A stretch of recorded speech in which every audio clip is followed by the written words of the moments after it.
Alright, let's get this set up, shall we?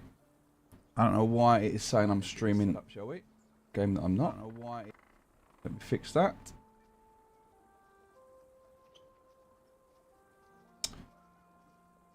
Alright.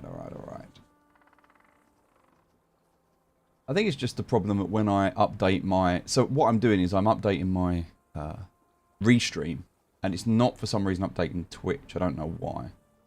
So it's actually saying that I'm doing a different game. It says I'm playing BR1, which I'm not. I'm playing Blocklords. There we go. Let's do this. Alright, nice. Hey everyone, hope you're good. So we're on YouTube and Twitch at the moment. I need to update this overlay as well. It's got like old Twitter details I just noticed, and it looks like the recent subs and followers aren't working. So I'll get that fixed. But all good. Hope you're good. Hope you're well. Welcome. So what I'm going to do is just get into a little habit of doing a short stream. Just a little daily short stream. I think we're starting to get back into the markets now. The crypto's picking up. Everything's starting to kick off.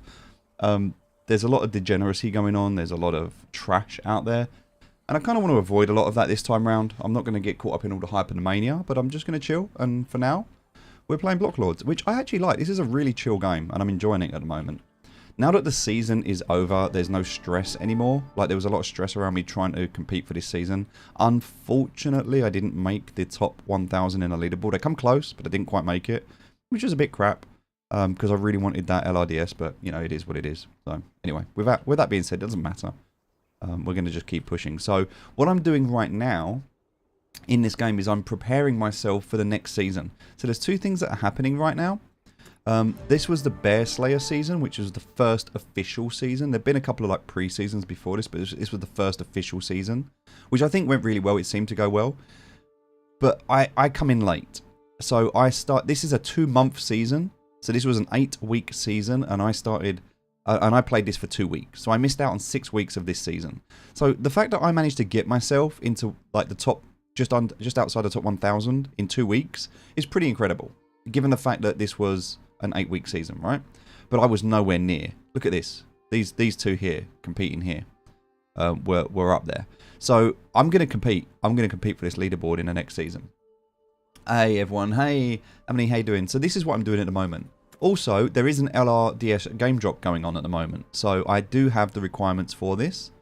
Which means that if I look at what I can do, defeat as many farm invasions as possible to qualify for this pool. So I need these farm invasions. Alright, so I need to keep... So there's one way you can do this, which is just keep the game running 24/7. And then every few hours you'll get an invasion. That's what some people will be doing. You can also trigger Milita, which can... get farm invasions as well, but I don't really see them that often. So, but you could have a lot of Milita, and you could just have a screen full of Milita just doing that. So, yeah, that's the challenge. You were late joining in the season, but were we ready for the next one? That's exactly what I'm doing. Exactly what I'm doing. I can't take part in the ruler pool because I don't have a unique lord, and I'm not buying one because it's just ridiculous the price of them. So if I get one in the future, great, but I'm not setting myself out for that.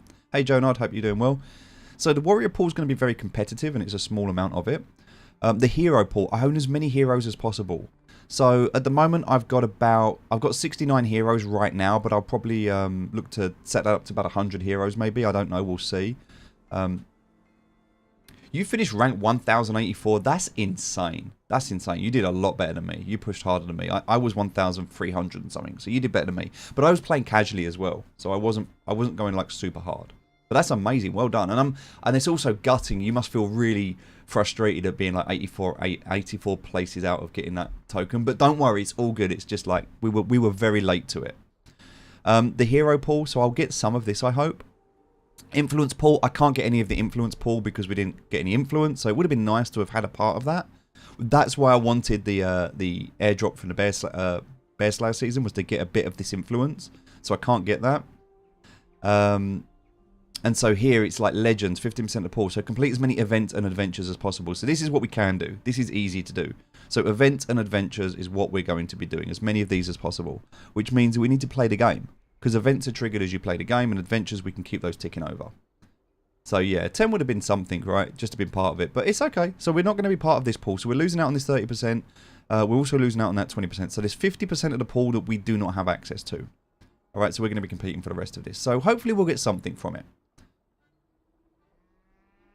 Have you started investing in world shards on open loot? No, I won't touch anything on open loot. I won't. I will not touch any other game. I'm not saying they're good or bad. I'm not saying anything. I'm not even doing any research. So, but I'm not interested in any other game on open loot.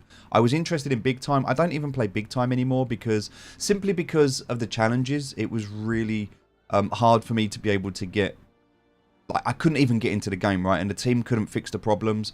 And so I felt cheated out of an opportunity there where I put so much time, effort and money into that game, only to have the team say, well, sorry, there's a bug. Like, you can't access your account because you've got too many items. We can't fix it. Therefore, you're going to miss out and there's nothing we can do about it. So it kind of pissed me off a bit, and they lost me as a player. I've never kind of got back into the game after that. So I wish everyone in big time well. I mean, yeah, I feel pretty shit about it, but, you know, the team could have looked after me. But if they looked after me, they had to look after other people, and they're not interested in that. So, yeah, there was one person in the team, Michael, who was incredible, constantly reaching out, like really making an effort. He's a great guy. Michael's a phenomenal guy within the team, but the rest of the team pretty much just non-existent. So even talked to Avi, you know, the founder, and had a conversation, but yeah, nothing come of it. And so, you know, I was talking to Wildy Shark about it and stuff, and I know he's heavily invested, so he kind of has to be there. But I've removed most of my assets now, and I'll tick the game over and keep an eye on it. But yeah, I only play a game if it's fun and if I enjoy it. And if it's not fun and I don't enjoy it, I'm not going to sit there and mindlessly grind to earn money. There's better ways to earn money. So yeah, I just communication in big time is horrific. Bugs in big time are horrific, and the fact that I got screwed over is not a nice feeling. So maybe cutting my nose off to spite my face. Maybe I should just suck it up and deal with it and play the game. But I'm not interested. I would much rather play a game that I enjoy. And yeah, so with this, and by the way, I never dismantled all of my hourglasses. I've got, you know, thousands and thousands of hourglasses just sitting there right now. I don't even bother. I don't even waste my time trying to log into the game. I've heard that a lot of the bugs are fixed, but I don't know. I'll sort it out in the future. I'm not really that fussed about it at the moment. So what we're doing right now with this is just I've got all three of these open now. All of these are done. So this was we could do a new screen. I have got streaming opportunities. There are some streaming opportunities that I have, but I'm not doing anything at the moment. But maybe we can. Maybe we can. It's a lot of stress and a lot of hard work to figure out, but we could look into that. You want to see something funny? Do you want to see a picture of me as a baby? I found this. I was searching through one of my drawers and I found this. This is me. Ready? This is me. Look at that. Look at that. That is me. I know. Terrible, right? That was before phones. Have I seen anything about Overtip? It's a Web3 Fortnite. That is a mince more. Elon, I have not. I am so out of the loop at the moment. I am fully allocated into all of my positions.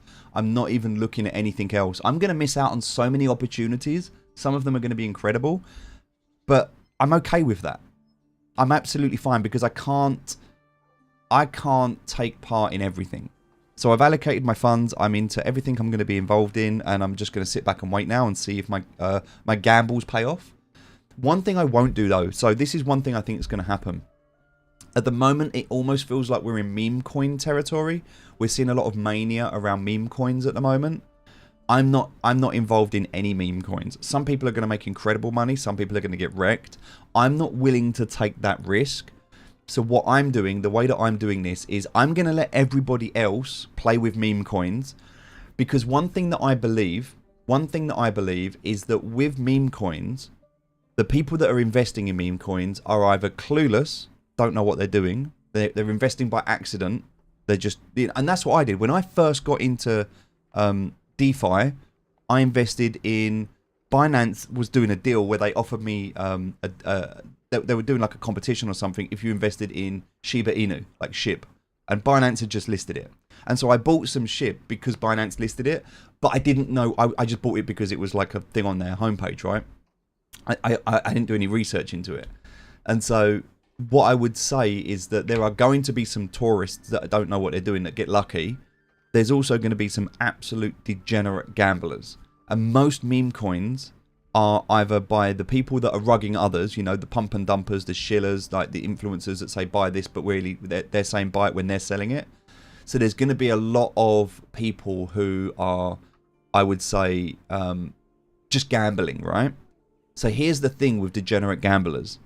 When they make money, because it's easy to make that money, easy come, easy go, they're always going to be looking for the next thing. So what happens when meme coin season dries up, which it will. Meme coin season will dry. And I don't want to be part of it because it's embarrassing. Like, it's a real... I would say it's a real kick in the nuts for anyone who's serious in the space, because anybody outside of crypto looking in sees these meme coins and thinks that the entire industry is a joke.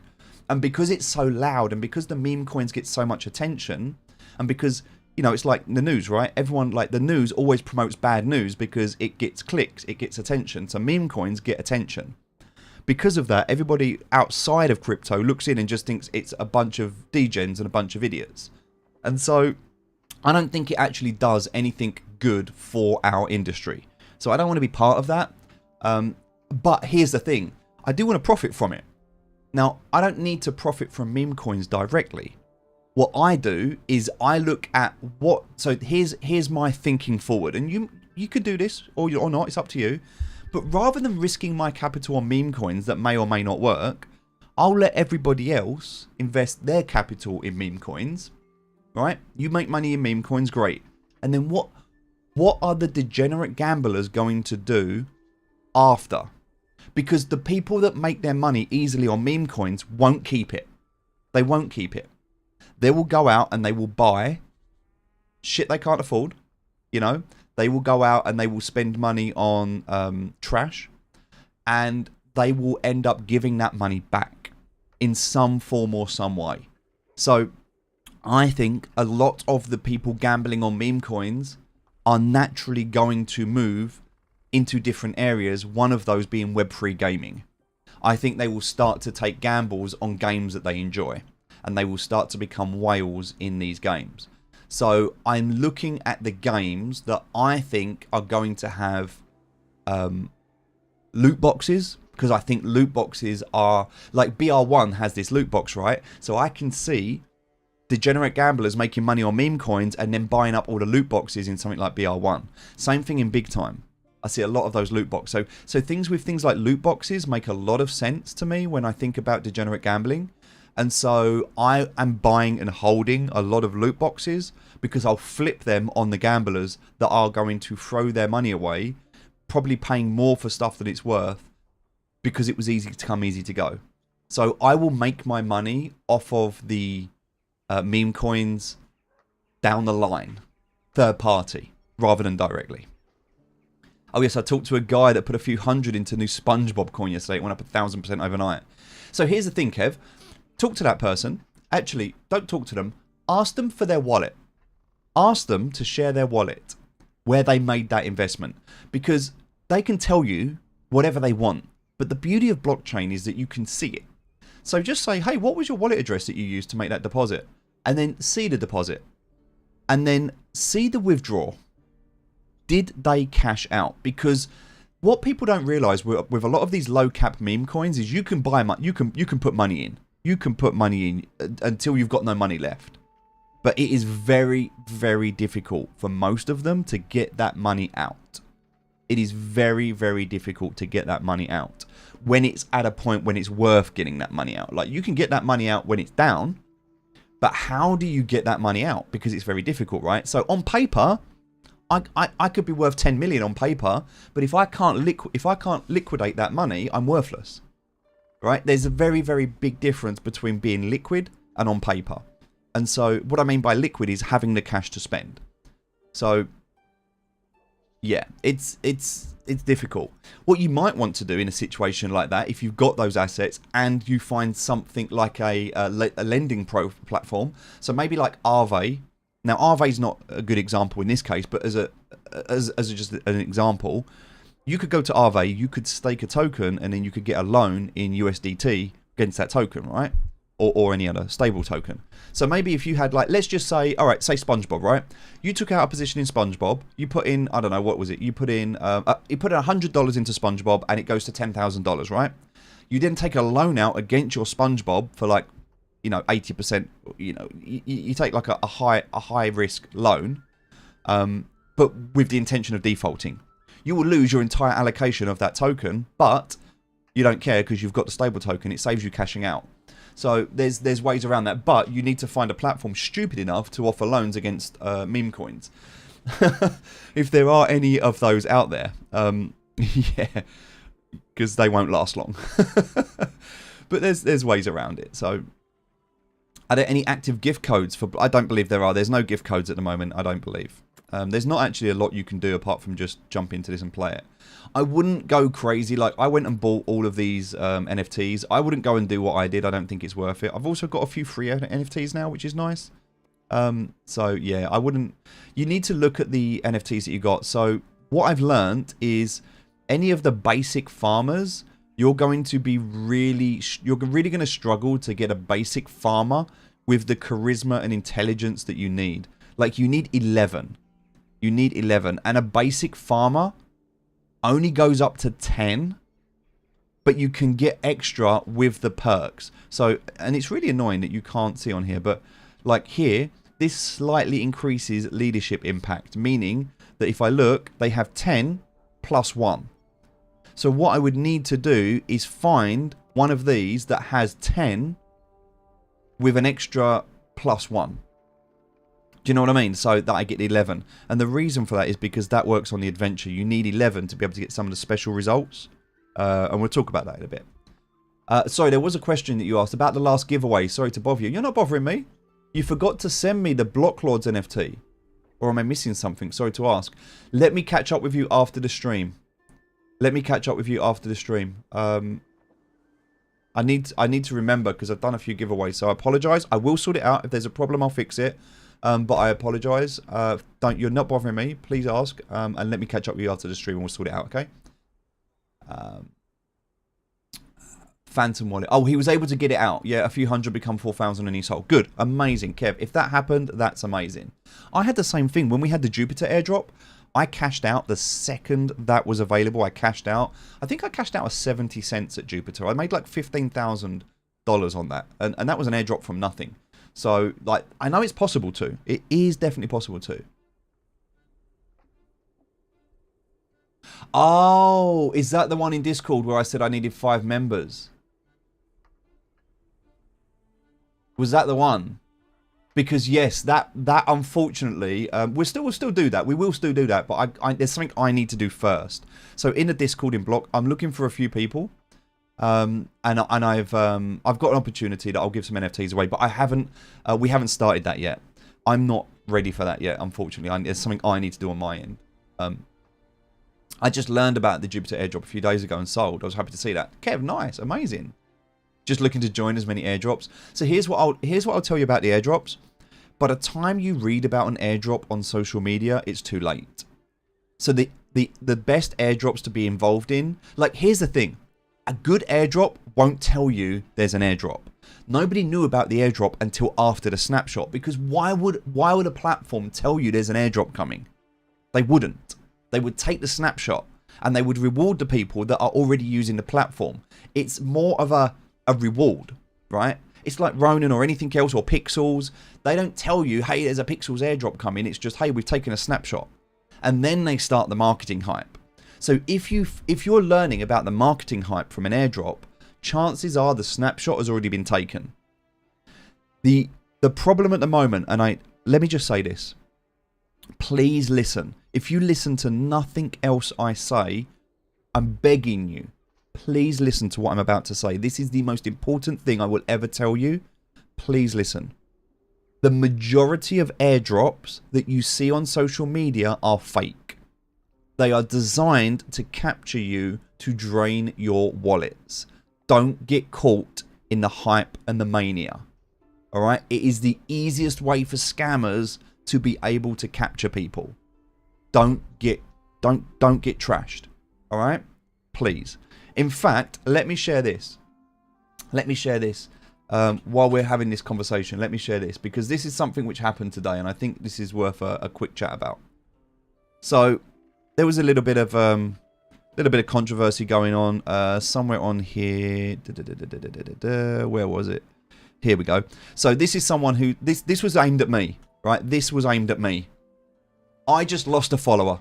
Okay, I mean, I don't know who King Jack is. I'm sure they're a nice person and everything like that. They just seem a bit sensitive and a bit emotional. And this isn't a dig at them. You know, I'm not against them or anything. But they said, learn to read, learn empathy, and get down off my high horse. I mean, okay.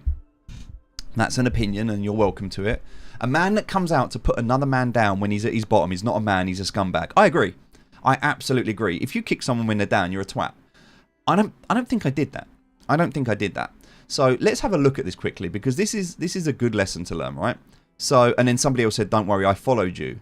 So anyway, it is what it is, but let's have a look. So this all comes back to this person here, okay? Levi Ron. Again, I don't actually know this person. I'm not really connected. They're a Web3 gamer, streamer, trader, and investor, right? Nothing against them. Don't know them. But I did see a post from them, and it said how I lost 100% of my net worth. Look, if I see a post like that, I'm going to read it, right? Because I might learn something. I might, and also, it hurts when I see that. Even if it's not me, I don't want to see somebody get wrecked. I don't want to see anybody get wrecked in this space. So when I see a post that says how I lost 100% of my net worth, firstly, I'm thinking this is bad, and secondly, I'm thinking, can I help? Is there anything I can do to help? Now, there's a lot of scammers out there, and this could be a scammer, or also it could be somebody begging for charity, which is another thing that people do. They pull on heartstrings. They create these stories that aren't real. And we had it in the past, you know, people saying, oh, my dad's in a coma because he got hit by a reindeer, you know, crossing a canal in the Arctic or something, and now I need 1,000 RON just to be able to pay for his surgery to glue his toenail back on. I don't know, whatever. There's always crazy shit going on out there. My point is, don't believe everything you read on social media. It's not always true. And so this one said, my Web3 path until a brutal hack drained all of my wallets on chains, leaving me with just 700 euros in my bank account whilst being jobless and having a family to take care of. This, right, I'm going to say it, this here, I believe, was written with the intention of pulling on heartstrings. I believe that this was written with a way of saying, please feel bad for me, give me sympathy, I don't have a job, I've got a family to take care of, I've got no money, I've been wrecked. That's what this tells me, right? This is somebody who wants help. They're reaching out, they're crying out for help because they're in a bad place.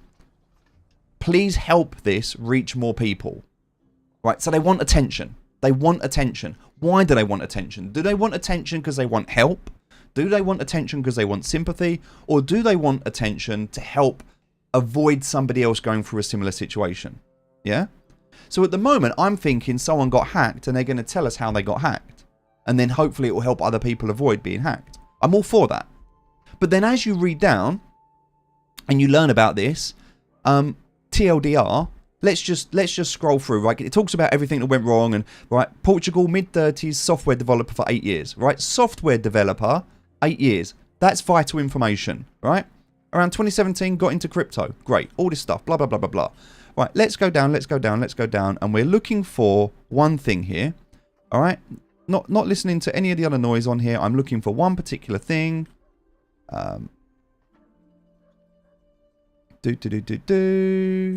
Where are we? Where are we looking?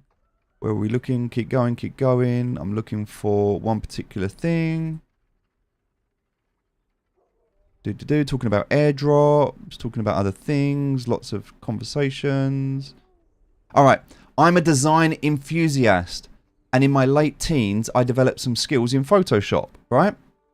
Okay. So he decided to work on a project. The software I was using was a cracked Photoshop. Right. The software I was... Right, this is a developer who's been developing for 8 years, right? So should know better. Also, somebody that's in crypto, and they're using cracked software. One, you're a thief because you're stealing software. Let's just call it what it is. You're stealing something you haven't paid for. You're a thief. Whether you want to admit it or not, or however, like, that's the reality of it. Two, you're using cracked software and you get hacked. What do you expect? I mean, I'm sorry, like, yeah, okay, naivety and everything. All right, it's never nice when someone gets hacked. But karma's got a funny way of leveling people. Like, you can't expect to steal from one person and not have someone steal from you. Like, I'm not saying it's justified, and I'm not saying they deserved it. But I have zero sympathy for this situation. Why would I sympathise with someone that did something so stupid? It's like, I put my hand in a fire and I got burnt. Well, don't put your hand in a fucking fire then. It's obvious, right? Or if you do it once, okay, but, you know, okay, lesson learned. Don't do that again. I fail to see how somebody 8 years in software development thinks it's okay to run cracked software. So, yeah, anyway, that is what it is.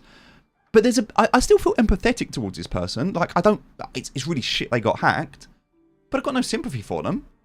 And that doesn't mean I'm looking down on someone. I'm not kicking them when they're down because I don't have sympathy for them. I'm just not a snowflake in that sense, you know? And so, anyway, this person has gone on and had this, and as soon as I read that, then PC was clean, and then they're like this. Look, I figured it was a bad crack. I used CD cleaner to fix up my registry. I mean, this is all really bad stuff. This is somebody who is not very good. You know, they've been in software development for 8 years and they don't understand the very basics.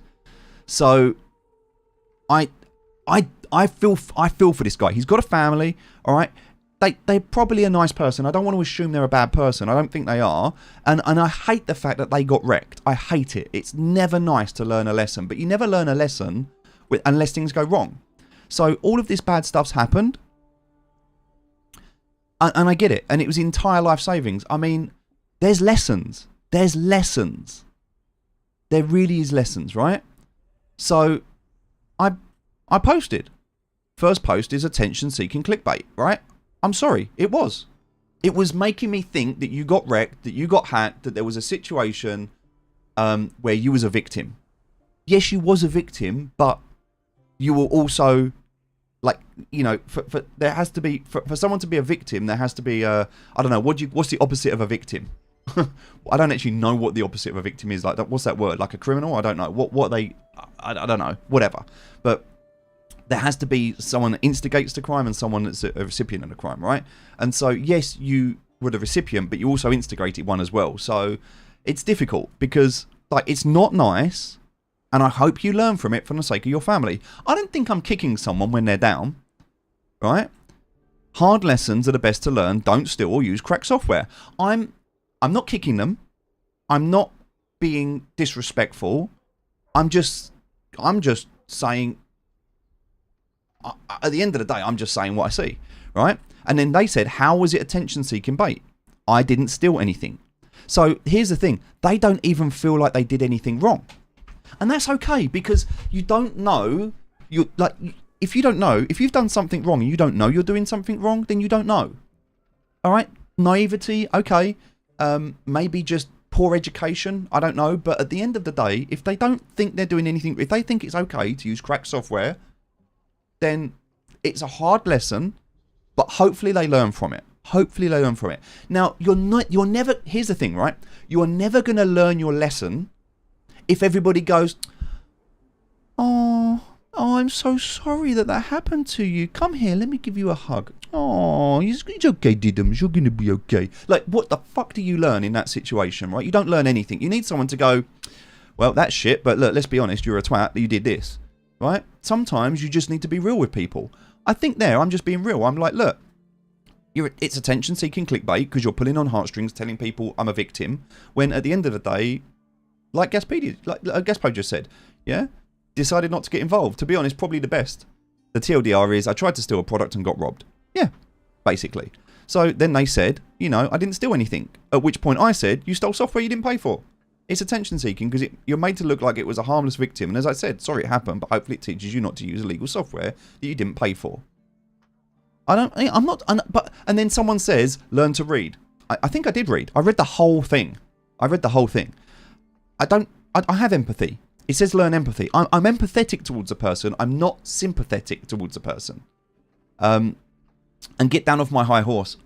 I'm not on a high horse. If anything, it's tough love. If anything, I care about this person.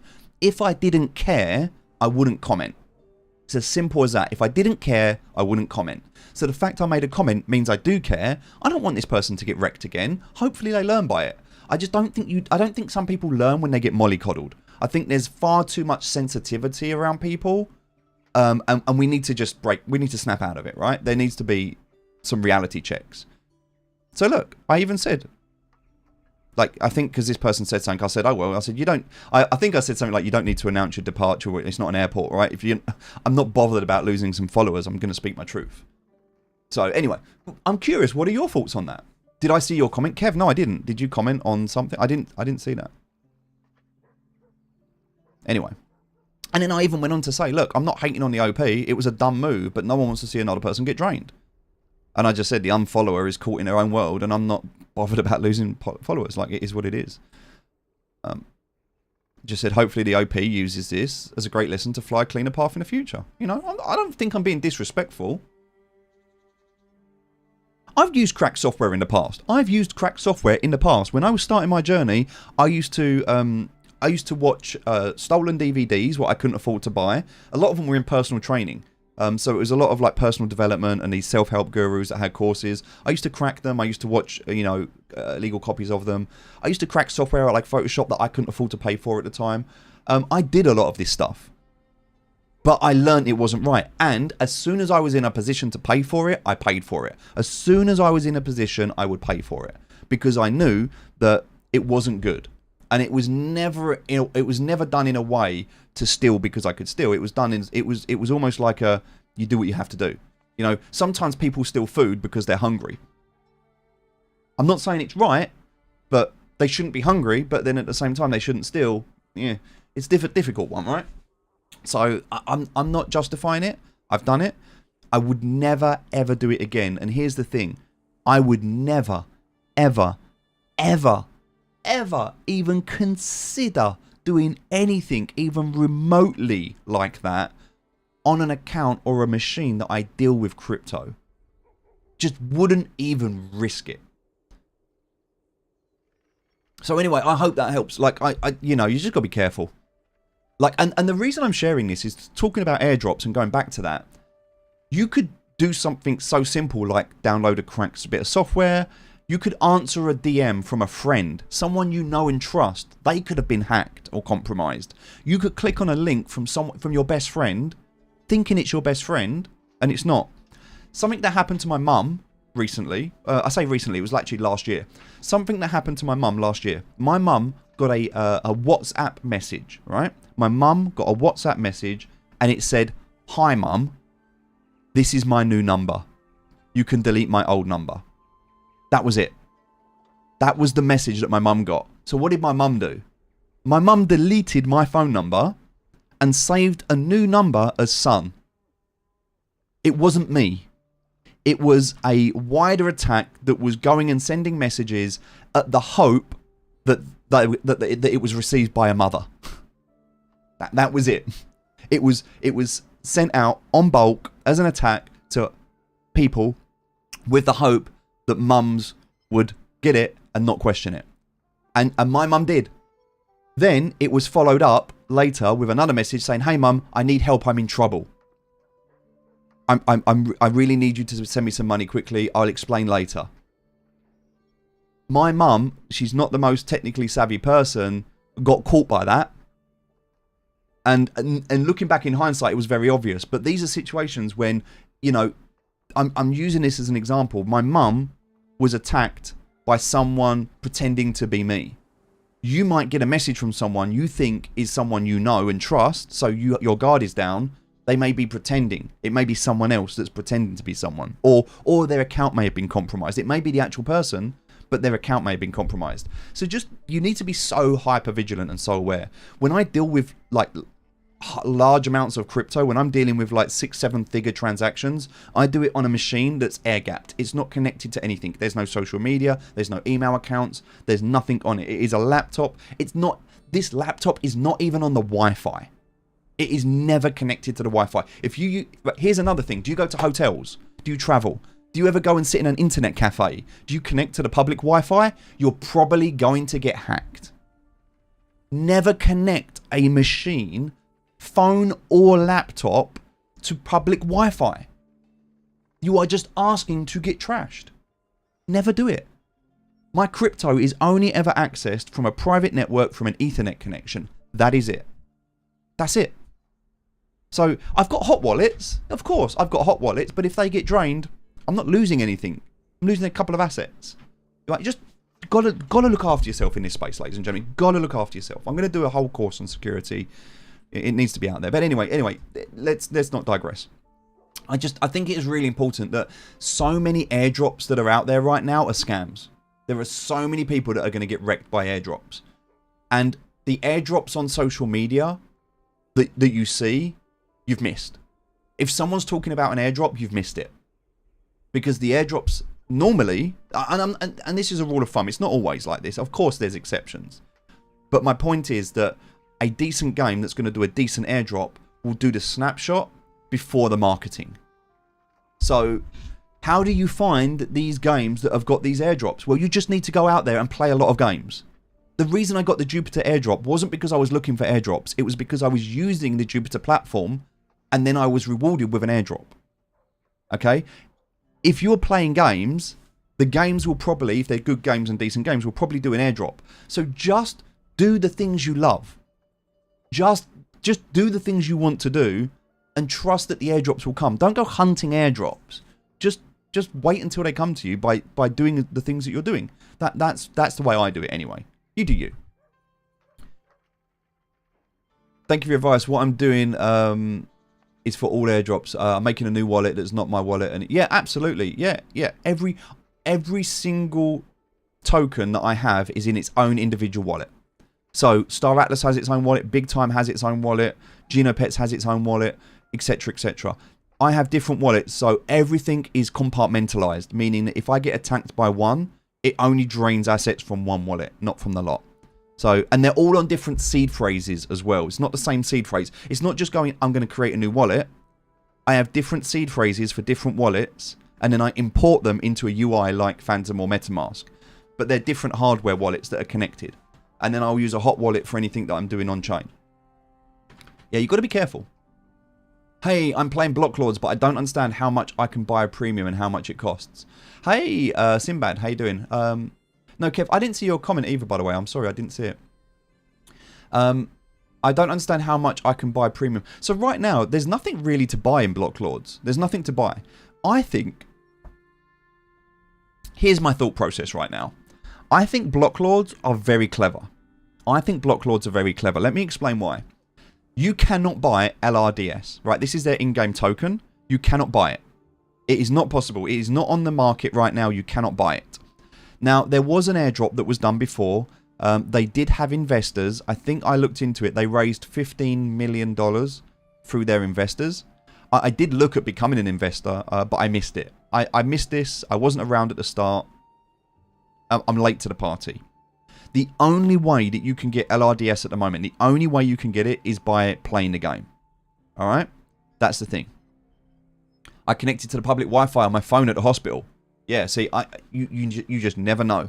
That device could already be compromised and you don't even know it. It could be like a sleeping bug on it. Chances are there's not, but you just never know. You never know. Just don't ever do it. Don't ever do it. I have a separate phone for crypto. I've got the Solana phone. So I use a Solana phone as a hot wallet and I consider it compromised. So anything I do on there is done and then sent somewhere else. I don't keep anything on it. Now that one I'll use when I'm out and about. But I will never connect to a Wi-Fi. I'll always do it on my my 5G. So yeah, just bear that in mind. But I don't do crypto on my iPhone. My iPhone, I do everything on my iPhone, so I don't have any crypto on it. I don't have Phantom or MetaMask or anything like that on it. And if I do, for testing or anything like that, it's done on a throwaway wallet. It's done on a burner wallet. So I use Solflare, and Solflare have got a really, really good feature. If you've ever used them, Solflare have got a really good feature that you can create burner wallets. I do that. I use burner wallets quite a lot. So if I'm going to connect to something like that, but the problem is, I would never connect a main wallet to a device that's on public Wi-Fi. So I would only ever use a burner wallet on a device that's connected to public Wi-Fi. I would never connect to main wallet. Anyway, with that being said, LRDS right now, you cannot buy it. So the only way to acquire it is in-game. All right. They did their Game Drop 1, and in Game Drop 1, loads of people got an airdrop. Now, here's the thing to remember here, right? of all the people that were eligible for the airdrop, not everybody claimed it. So even though there's 250,000 Lords going out, not everyone's going to claim this. And so there was a massive airdrop in Game Drop 1, but not everyone claimed it. I think it was something like a small percentage of people, right, qualified and actually did it. So in order to qualify for this, you need to have a level 8 Foreman house. This takes 2 weeks. Well, actually, not 2 weeks. It takes a little bit less than that, but at least a week. It's going to take you at least a week of grinding hard to get here. Possibly, if you're a casual player, this is going to take you 2 weeks. And you need at least 8 heroes imported into the game. Now, you have to buy those at the moment. Unfortunately, if you had the Battle Pass, you would have got a few of these. The Battle Pass is over. You can't do that anymore.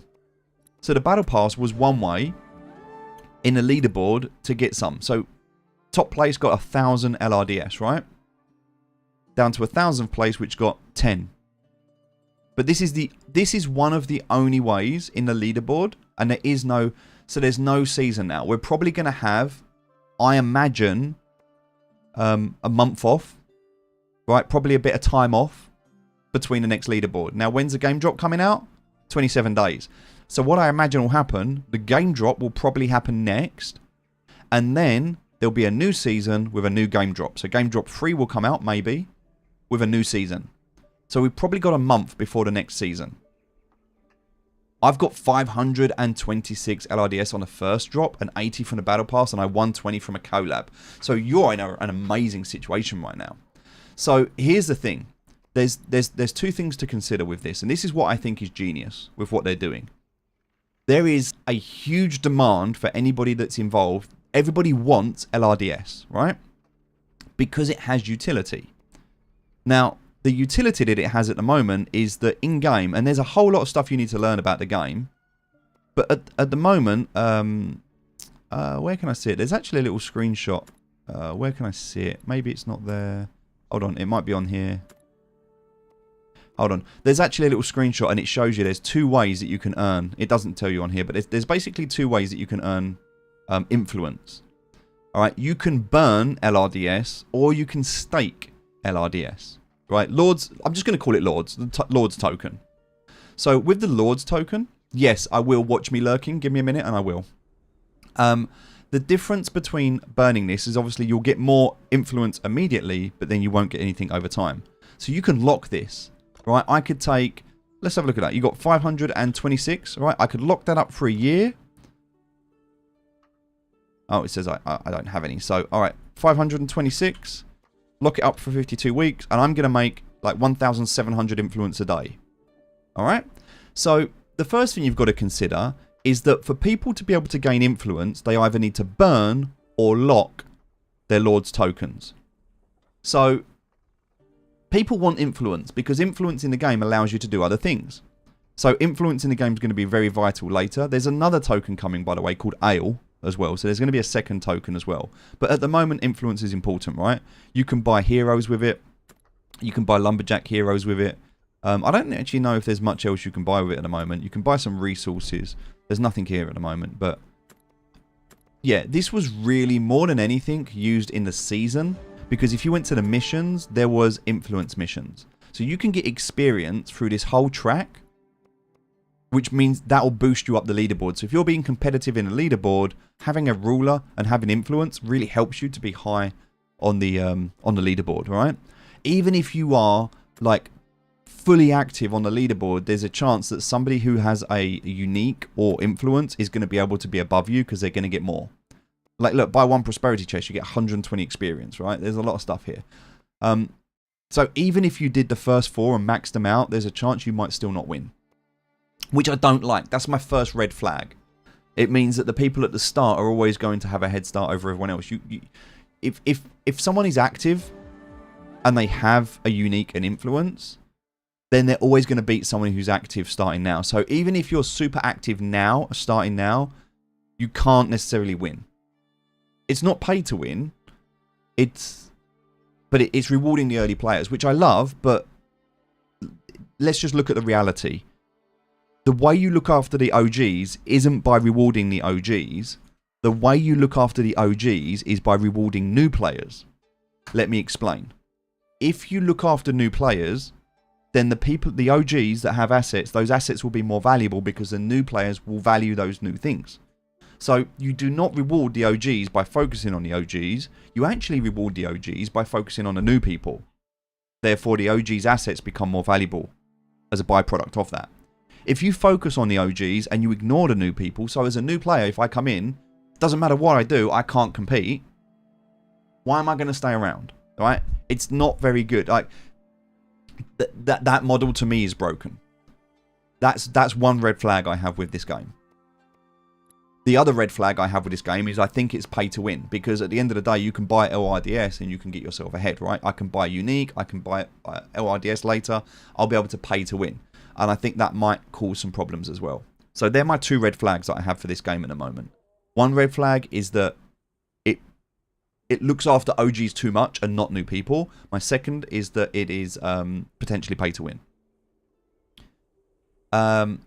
So yeah, but I still like it. I like the game. It's got Settlers vibes. I think what it's going to become later, with the battling and everything that it's got built into it, it's got potential.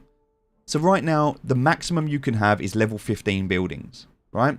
We're in a down season right now. There's not a lot happening. Like, there's nothing to do. You can still work towards the game drop, so you want to be playing this every day. And that's kind of what I'm doing at the moment. I am just literally working towards upgrading all of my buildings. So everything here now is almost a level 5. This is the last building I need to upgrade to a level 5. Everything else that I've got in this first zone is now level 5. Everything. Oh no, the cow pen. Sorry, the cow pen and the bakery, the last two. So everything there is level 5. Then what I'm going to do is I'm going to level these houses up to level 5. So I want these houses at level 5 as well. I'm going to leave everything else for now. Alright, this foreman house is level 8. I'll probably get this up to level 10. Because I want to see if it gives me another work slot. But I'm going to get these houses up to level 5. So I've got 2 houses here, and I've got this. Because I want to get more squads. I've almost hit my max squads. And then I've got more houses here. So these houses are going to go to level 5. This foreman house will go to level 5. So that's my next thing that I'm going to do. I then want to upgrade these wheat fields. I'm not really using Zone 1 much at the moment. I'm not using Zone 1 much. So I don't really need to focus on this. I want to build up and focus, I think, on this zone. Because I'm using a lot of these wheat fields. There's 3 wheat fields here. I want to level these up. I've also got 2 cow pens here. See, here there's only 1 wheat field. Now here there's 2 wheat fields. But the reason these wheat fields aren't as good is because in the building settings, I can only have advanced wheat. If I come down to this bottom wheat field here and go into the settings and change this, see, I can have basic seeds anywhere. But in Sector 1, I can only have advanced. In Sector 2, I can have legendary, or whatever this one is. I don't know, epic. And in Sector 3, I can have legendary. Now, legendary wheat seeds give me a lot more yield. So I really want to be building up Sector 3 first. Especially for the wheat, because I can have legendary seeds. And I can also have brown cows. So for cows and this, I really want to focus on this. But it's harder to build up, right? So this is what I'm going to build up. Kev, no, what's your question?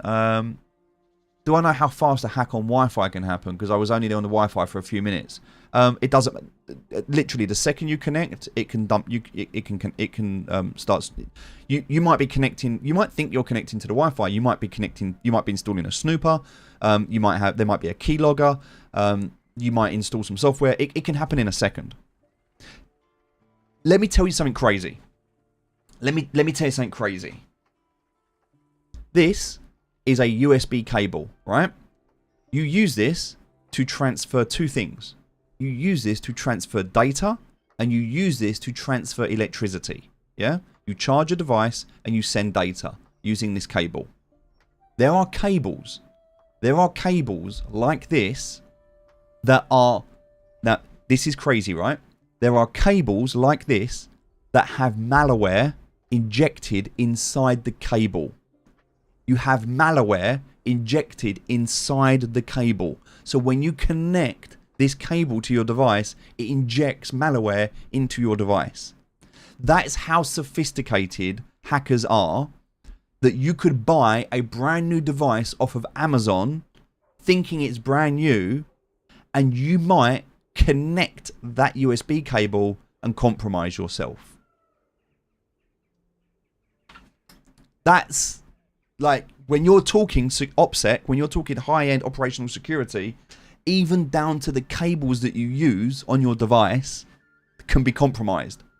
There was a big hack that went around a long time. I'm not going to go into the details, but basically, people's printers were used as a way to store a virus, and it was dormant for a long time, and then they flicked a switch, and all of the printers that were connected installed this malware to people's computers via the printers. It's scary how this can, like, how you have such little control over this stuff. Like, if you're going to get hacked, you're going to get hacked, right? Security isn't about one thing. You need a layered approach. But there's things that you can do to protect yourself. I don't buy cheap, nasty products off of eBay or Amazon of fear of something like that happening. I only buy from reputable brands that I know and trust. I don't buy from resellers. I don't buy secondhand. Anything like that. I pay the extra money. I buy it brand new. Because I think there's less chance of being compromised in that situation. I will never buy a digital product off of Amazon that's been returned, because someone could buy it, put a dodgy lead in, return it, someone else could use it. There's so many potential attack vectors, and you might think, yeah, but Steve, you're being paranoid. You're fucking damn right I'm being paranoid. I'm dealing with millions of dollars. Of course I'm being paranoid. Security is the most, like, and here's the other thing. There's a lot of stuff that I do that contradicts what I say. If I was that concerned about security, I wouldn't even post on social media. I wouldn't even have a social media account. If I was that concerned about security, I wouldn't be on social media. So there's a lot of stuff that I do where I share stuff, where I compromise myself, because I'm sharing wallets and what I'm doing and positions and things like that, because I want to help people, right? Helping people is a higher value to me than earning money. Like, I want to be able to help people. But at the same time, I don't want to get compromised. So I always try and protect myself, but there's always more I can do.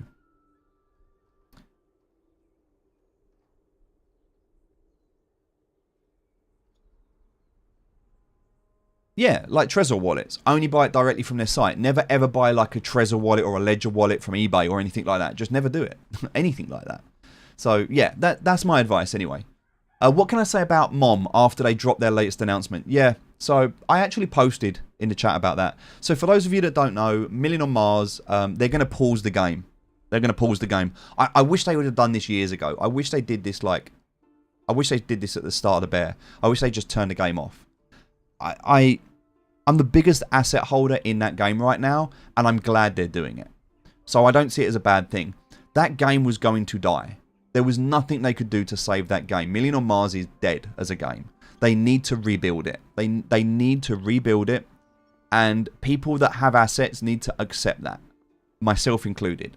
You need to consider your assets as worthless right now, that there's no money in that game right now, and they need to rebuild it, and maybe if they do it right, we can see some sort of a transfer from an old system to a new system, but it's not going to be pretty, and it's not going to be nice, and it's going to take time.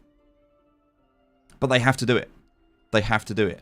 Like, sometimes you just have to rip off the band-aid. Right? They should have done it a long time ago. I offered to buy the project. I reached out to the founders and I offered to buy the project. They won't sell the project. There's definitely a lot of pride and a lot of attachment to that project, and I respect that. I did want to turn it around and work on it myself. But it is what it is. It is what it is. So I trust Eric and the team. I'm definitely cautious of their abilities given what they've done so far, but I'm hopeful that they learn lessons and that they continue building. I think they're probably exhausted right now. I think they're probably drained from everything that's happened, and they probably just need time, which is why I wanted to buy it, because I don't know if they're the best people to lead the project. But I'm hopeful, and I'm willing to give them a shot and to see if it works. I mean, I've got no choice, right? I'm not selling anything. I'm just going to hold it. I'll either hold it to zero or I'll hold it to, you know, something valuable. But I put six figures. I put $100,000 into that project, so I want it to succeed. But I was willing to take that risk, and I want the team to do well. And if it does well, great. If it doesn't, it doesn't. But I was definitely an advocate for that, and I brought over 30,000 people into that project, so I'm very much aware of my involvement in bringing people, like, the awareness of that project. It's very unfortunate what's happened, but it happens. It happens. I'm optimistic at the moment, but I'm cautious. So I'm cautiously optimistic about Million on Mars, and I'm aware that it's going to take probably years before we see anything come to fruition, if at all. So at the moment, I would just sit back, hold on to everything, and just consider it worth zero. All right, and if they build something in the future and it's good, then we'll play it. That's all I can say at the moment with that. I never cashed out I never sold anything. I never sold any of I still hold everything. I've got all of my Dusk, my Glitter, everything, my NFTs, everything. I hold everything. So I'm just hopeful that I believe Eric is a good guy, and I believe that he wants to do the right thing. I think he's in a really bad place right now, and I'm hoping that he can find his way out of it. And if he does, I'm also hoping that he remembers the people that supported him, and he does something, if he's successful in the future, that he remembers that. That's what I'm hoping for. As far as you know, is there any way for a person to get hacked by giving out their public crypto wallet address? I don't think you can be hacked by giving out your public crypto wallet address. I mean, it is public anyway. But you're more likely... Like, here's the problem. When you give out your address, I get so many scam tokens sent to me. There's always people that will try it, you know? I don't think you can get hacked by giving out your address, but it will always open up... Like, a part of security is not telling people about you. Like, the more public you are, the more open to awareness you are.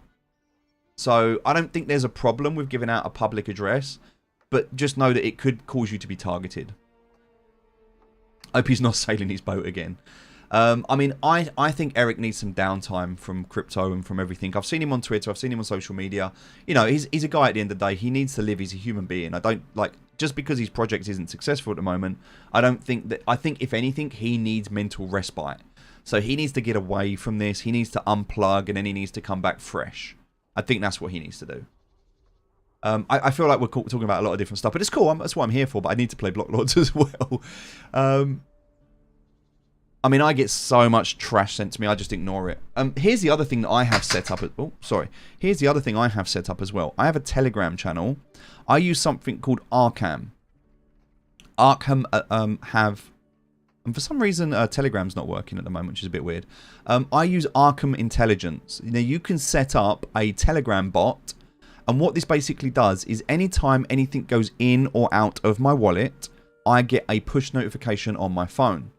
And that way, if I get a push notification from Arkham, from the Arkham Alerter, I know.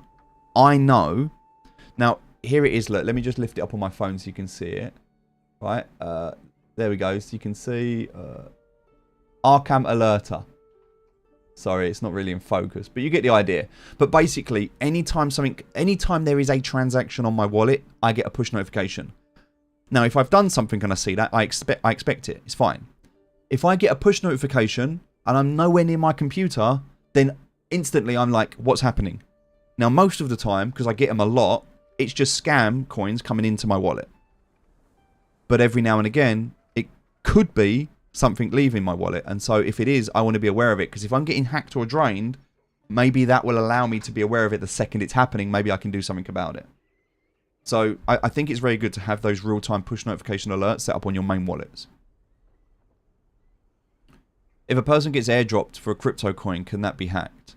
I mean, you'd have to click on a link. So normally with those, what normally happens with those trash tokens is you'll need to go to a website to either redeem the NFT, or you'll need to connect to an exchange to change. There'll only be like one exchange that you can connect to be able to withdraw it, and it won't be real. So you're connecting to a fake exchange, or you're connecting to a fake. When you connect to sell that NFT or swap it or change it, that's when you get scammed. So just being airdrop something, you can't be scammed. But if you act upon that, then yes, you can. So just bear that in mind. Also, there's social engineering hacks as well and stuff like that, you know. Like, yeah, there's a lot of stuff. You've got to be careful. All right, let's continue. So I'm trying to keep an eye on my tools and my food at the moment.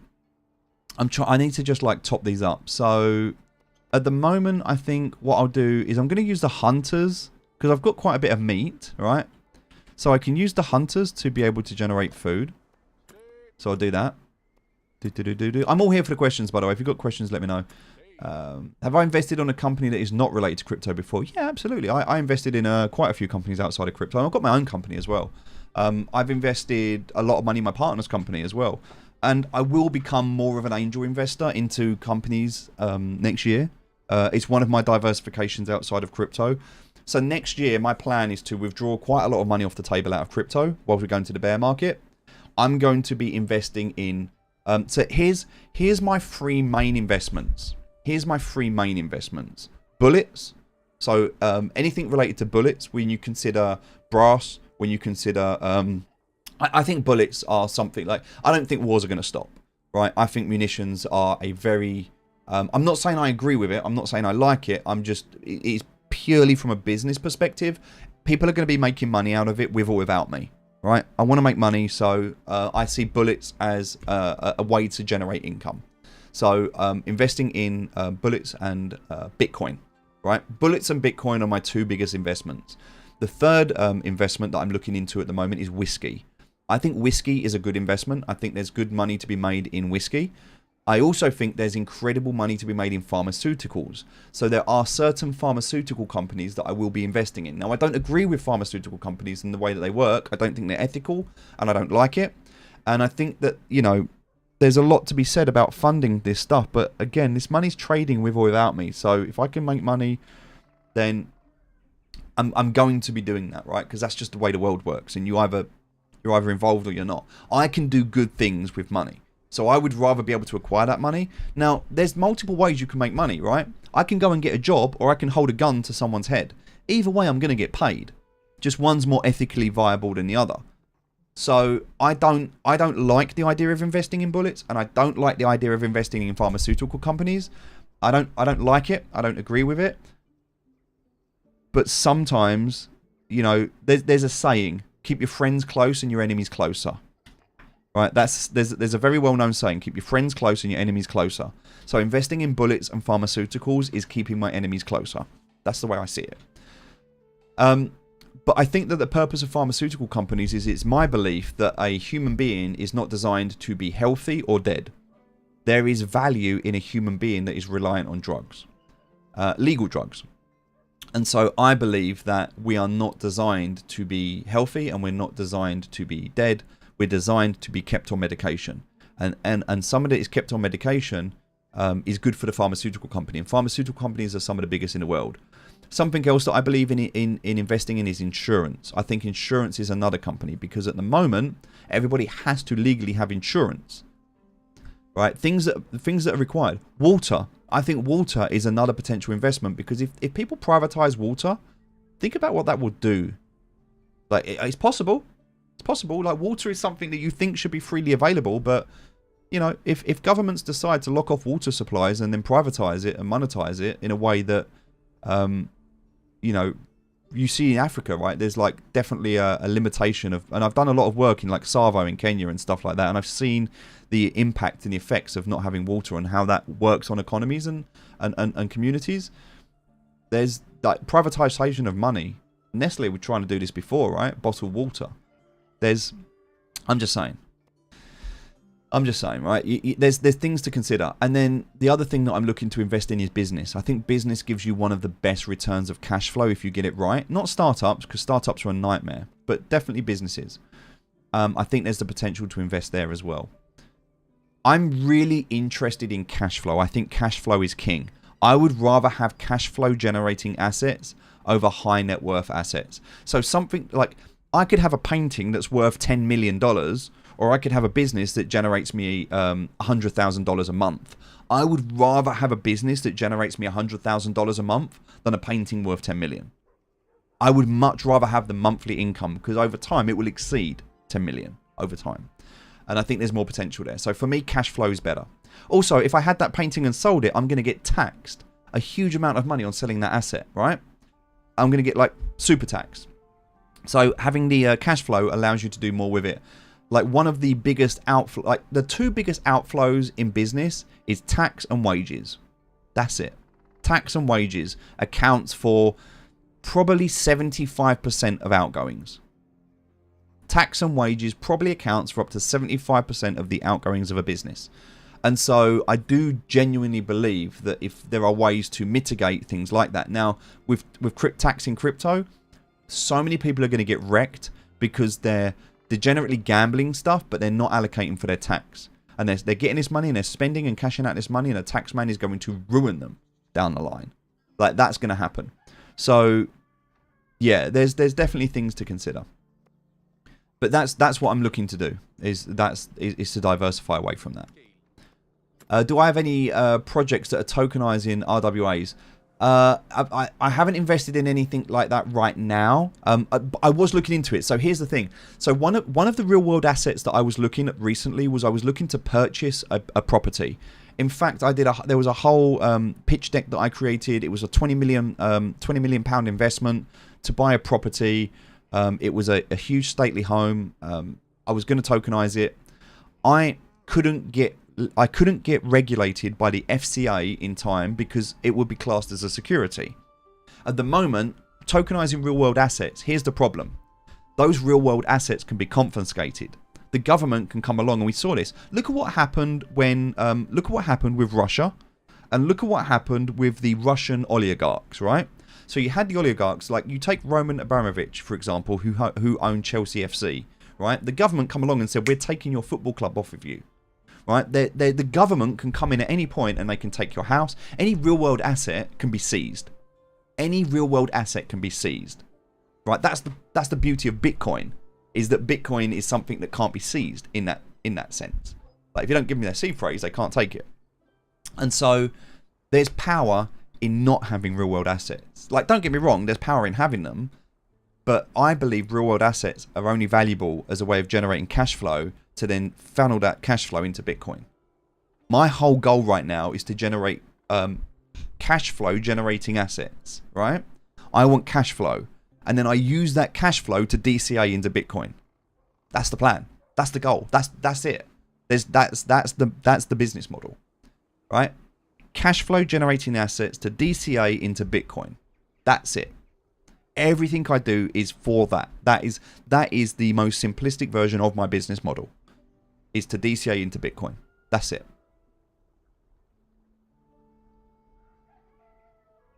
But yeah, I think there's a lot of ways that you can achieve that, right? Like even me selling my Bitcoin recently, and I that was a great trade, by the way. I sold my Bitcoin at 62, what was between 60 and 62k to invest into altcoins.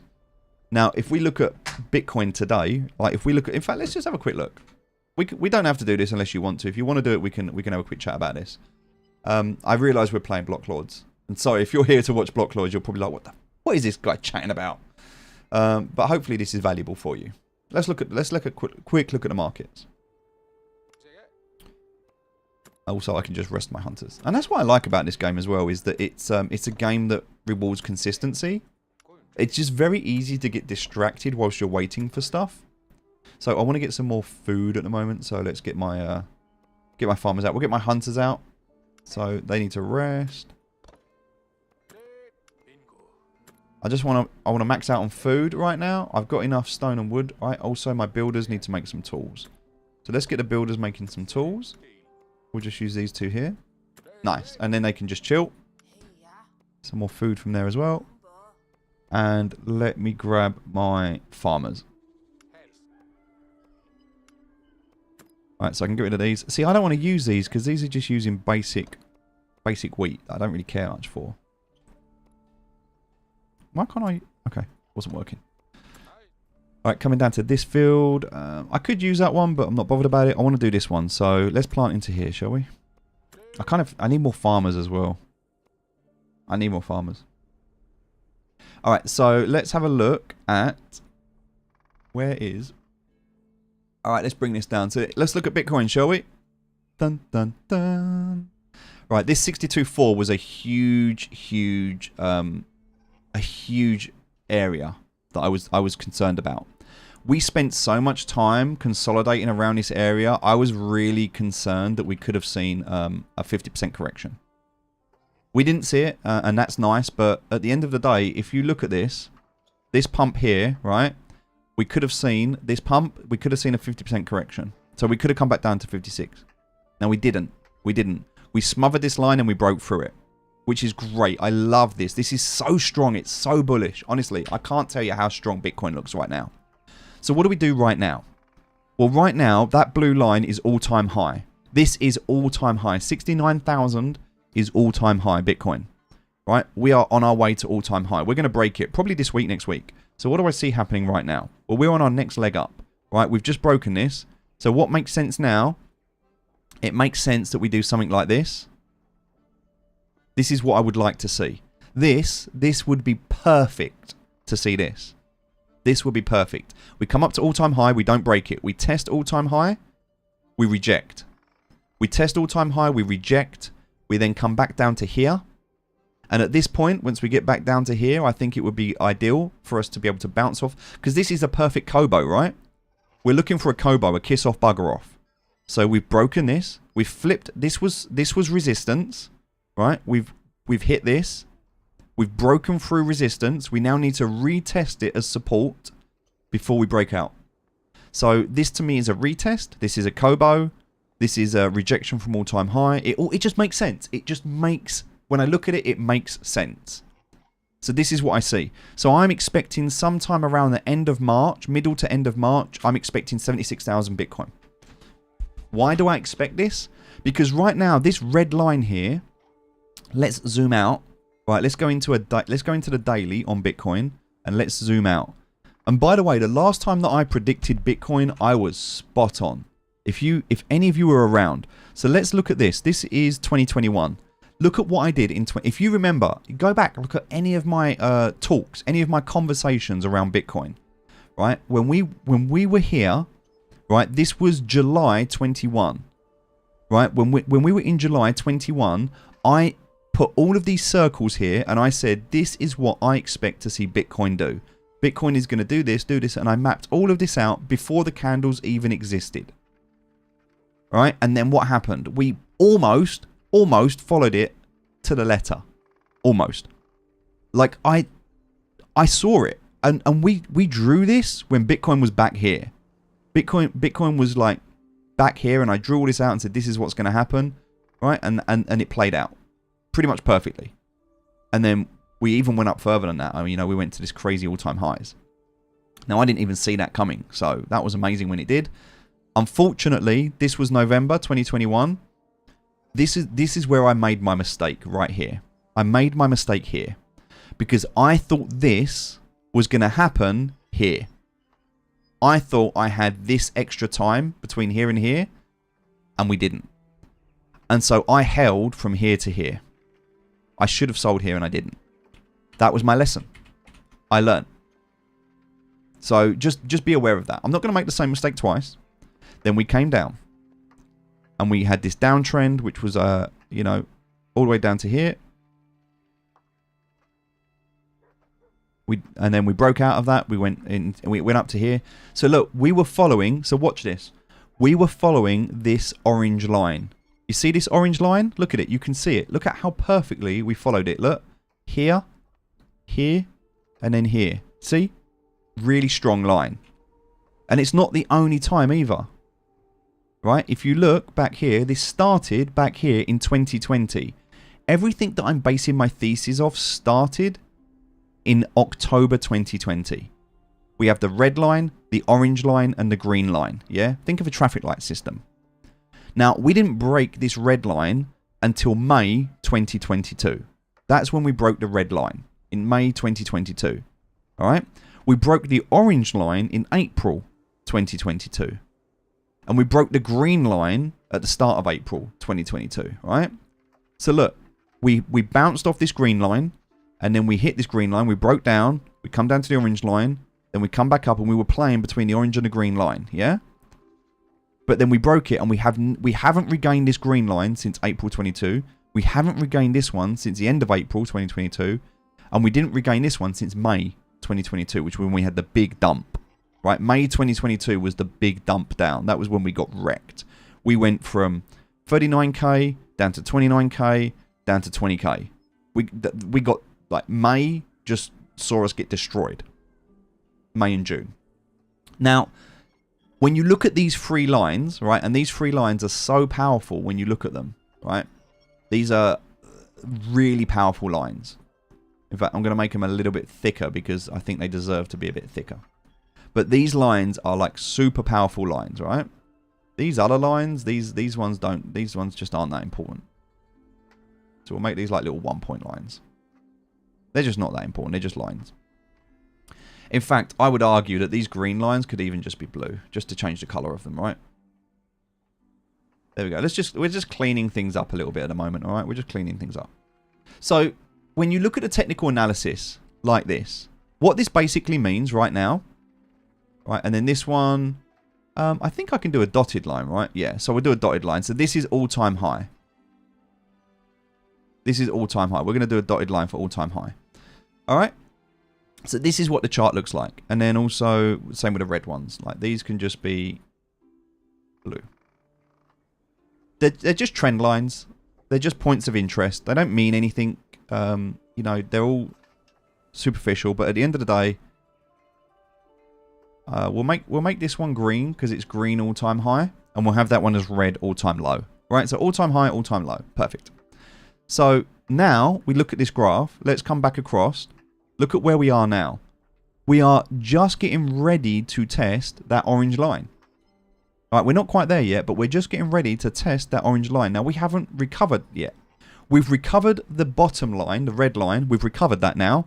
This is why it was such a vital key point. We're now getting ready to retest the middle line. And then we're going to retest the green line before we go up to, you know, ridiculous levels. Now, I think it's going to happen. I think what will happen is we'll have this, then we'll have a little bit of playing around here, then we'll bounce up to here, we'll do this, we'll come up here, we'll do this, we'll flip this, you know, and we're probably looking at like July. We're probably looking at July before we hit, and that makes sense because it all ties into the Bitcoin halving, right? The Bitcoin halving happens at some point in, do we know the exact date? Is it April something? When's the Bitcoin halving? I know it's like, I don't know the date. I know it's in about...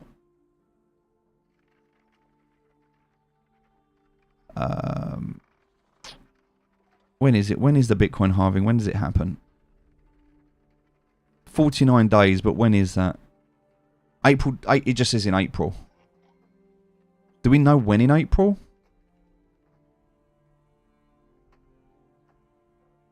It says 49 days.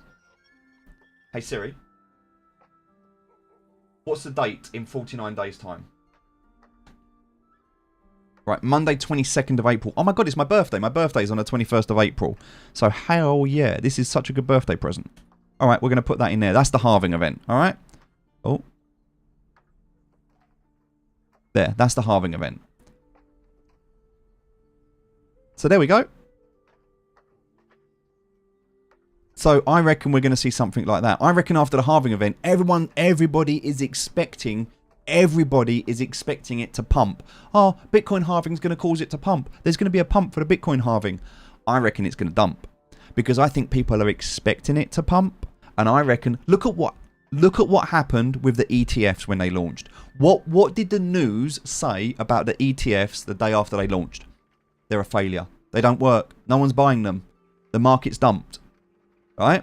So I think we're going to see, after the halving, I think we're going to get to max FOMO just before the halving. And everyone's going to be like, oh my god, this is it. This is amazing. Look, we're sitting at 90k Bitcoin. I truly believe we're going to see 90k Bitcoin just before the halving. And then the halving's going to come, anticlimax. We're going to dump.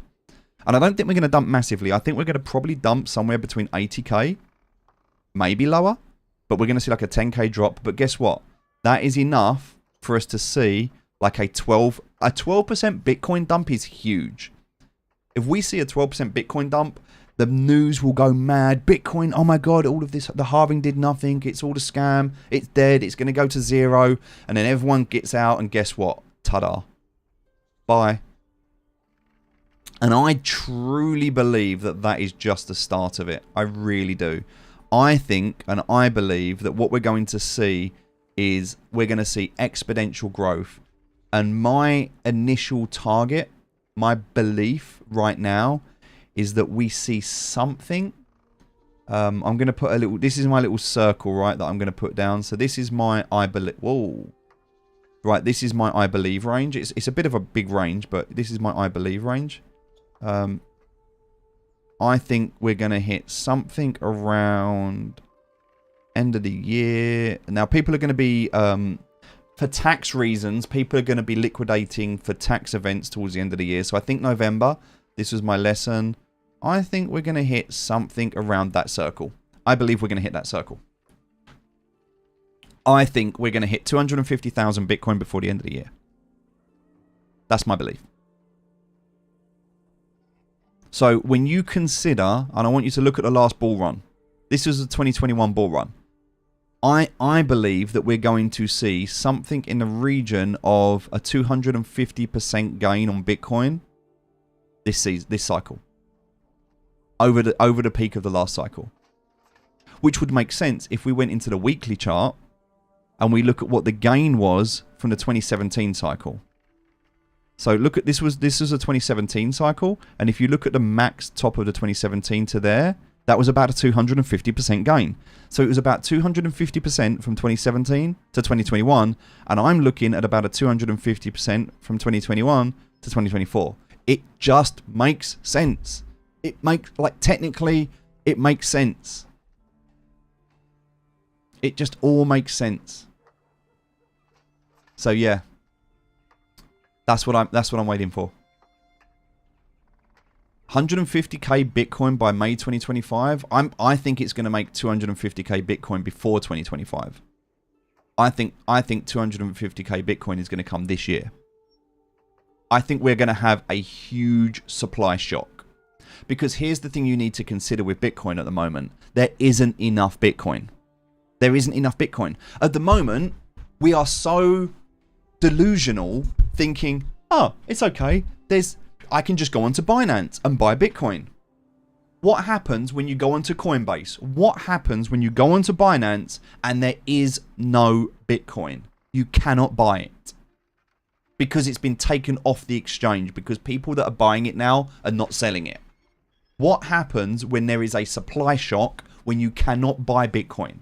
When the Bitcoin produced, which is going to halve, by the way, it's bad enough right now. There is not enough Bitcoin right now. After the halving, there's going to be even less. There is going to be panic. Do you remember what happened during COVID? Do you remember the mania when people started going to supermarkets and buying toilet paper and going crazy for toilet paper? Bitcoin is about to become toilet paper. And I don't say that in a light-hearted way. I mean that in a valuable sense. That people are going to be so delusionally panicked over the mania that they can't buy Bitcoin that they are going to just go and stock up on Bitcoin. And everyone is going to try and buy it. And it is going to just go vertical. You are going to see a pump in Bitcoin like nothing you have ever seen before. It's as simple as that. And at that point, my belief, and again, this is just a theory, but I'm pretty good with my thesis. It kind of seems to be that overall, I've been pretty spot on with what I've done with this. I believe what we are going to see is we are going to see something vertical. It is going to take off. And when this happens, I believe we are going to see what is called a decoupling. This is going to create what is called a decoupling. What do I mean by that? I mean that at the moment, Ethereum, Solana, all of the altcoins, if Bitcoin goes up, they go up. If Bitcoin goes up, they go down. They are linked. But Bitcoin is going to go onto its own trajectory. Bitcoin is going to decouple from all of the other crypto assets, and Bitcoin will be a class of its own. And all of a sudden, what you're going to notice is that no longer does Bitcoin affect the rest of the crypto space. They are going to become separated and isolated. And Bitcoin will continue to do its own thing as a store of wealth. And then the other crypto altcoins, most of them will die at that point. The ones that were the crypto assets that were relying on Bitcoin as their life support will die. And we will see a huge run on altcoins. And we will start to see networks collapse. You know, and I think at that point, I think that is when Ethereum becomes redundant. Because I do not see Ethereum as a viable network long term in its current state. I think Ethereum becomes the MySpace of the crypto world. And I think that we see networks like AVAX and Solana become more like the Twitter and the Facebook. That's just my belief. because nobody wants to pay gas on Ethereum. And when Ethereum is no longer connected to Bitcoin, there's nothing holding it up, because right now Ethereum is propped up by the price of Bitcoin. When that decouples, Ethereum has nothing to hold on to. Ethereum just crashes into the ground. I think Ethereum's going to die. It's just my belief, I think that maxis will hold it, but I think there's a lot of maxis that hold on to worthless assets right now. There are people that are so connected to their assets, they refuse to let them go because they were once valuable. That doesn't mean they're going to be valuable again. That's just my belief. There are going to be so many people that get wrecked, like get absolutely destroyed. I mean, completely wrecked. There are people that are going to get just absolutely destroyed in this space right here. Somewhere between, I would say, here and, I don't know, like here. That just people are going. There's some people that are going to get absolutely wrecked. Do I think KDA will be a big deal because it has multiple chains and will never have the same problem as all the other single blockchains? I mean, I think there's the way that I see the chains working in the future is very modular. I think Scale have got a good thesis behind them. I actually nearly worked for them. It was potential me working for them a while back. Had chats with them, but nothing come to fruition, and I'm kind of glad in a way. But I think Scale's got potential. I think there's a lot of networks out there doing a lot of really good things. I think that Polygon will go on to become independent. I think that Ronin will have to do the same thing. SKALE, Scale, SKALE.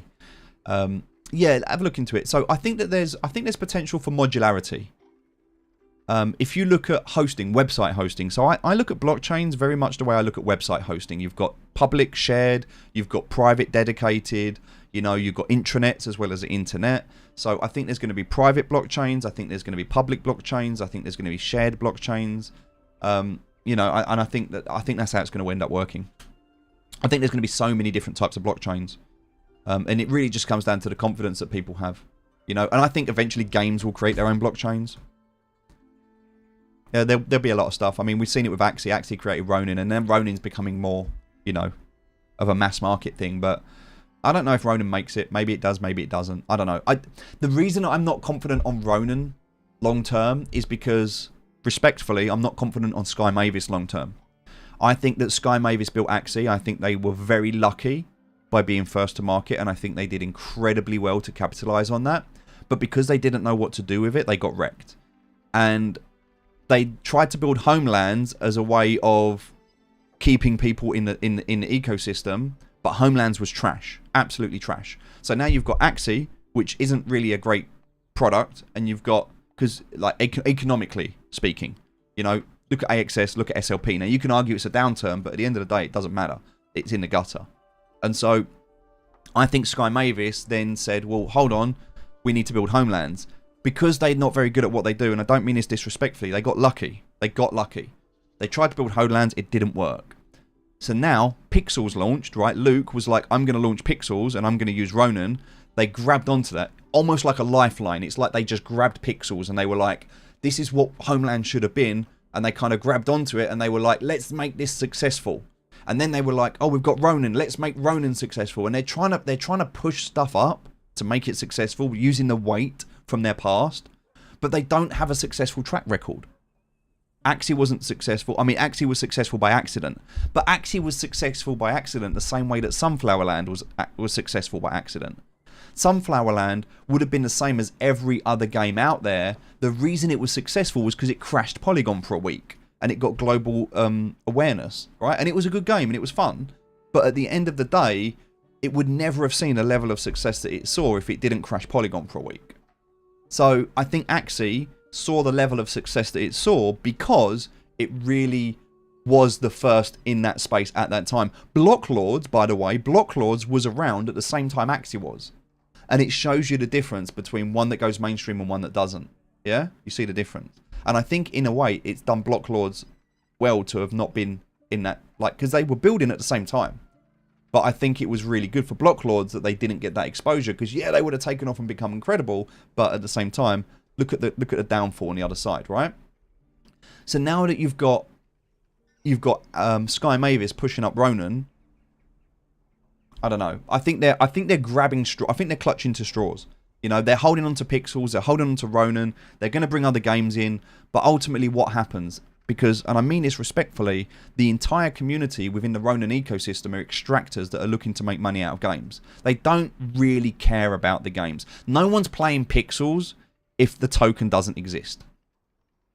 Nobody is playing Pixels if the token doesn't exist. They're not. I don't care what anyone says, you're not. You will stop playing that.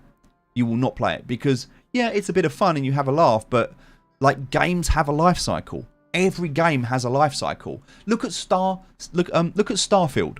Starfield was so hyped up. It was so put on a pedestal, and it was great to play for a month. Who plays Starfield now? Do you know? This is my point. Helldivers, same thing. Power World, same thing. Look at these games. They're great. They're incredible. Pixels is great. It's a great, incredible game. But they don't last. And they shouldn't, because they're not designed to, because games are designed to be picked up and put down. They're not designed to be a way of life. Pixels is no different. If the token didn't exist, people only play Pixels because of the token, because of the assets, because of the potential money they can make. That is it. And that is Ronin. The Ronin ecosystem is built by a community of extractors. Now, that's not me hating on the Philippines, and it's not me hating on India or places like that, but the reality is, and by the way, I'm all for it. If you live in the Philippines and you're struggling economically because your country doesn't have many options, then fucking good on you. I absolutely commend you for taking an opportunity. I do. I think it's incredible.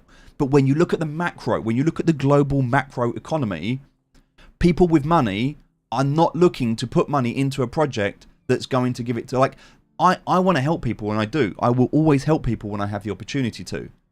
But not at the cost of my own self-worth and my own financial risk. Like, I helped so many people in the last cycle, I nearly wrecked myself. I almost got destroyed. Now, I can only help people when I first help myself, right? You give from the saucer, not from the teacup. You put your own oxygen mask on first. These are all stories we've been taught over time. I can't help people if I'm not, like, you can't help someone out of a hole if you're in the hole with them, right? If someone falls into a hole, you need to be able to go and get rope and a ladder, and you need to be able to go and get things to pull them out the hole. If you jump in the hole with them, there's just two people in a hole. You both die. And so I can't be in that hole. Now, there's a lot of people like me that look at people in the Philippines and say, I want to help you, but I need to help myself first. And so me investing in Ronin is not helping myself. It helps the people in the Philippines, doesn't help me. Me investing in Axie and Sky Mavis and Pixels helps the people in the Philippines, doesn't help me. And it has to be a win-win. I can't help people if I don't help myself. So it's no point me helping other people. Yeah, Steve's great, he's helping other people, what a great guy. But then I get fucked. I'm not saying that it should be me or them, and I say them because it can be anyone. It doesn't have to be Philippines, it can be anyone.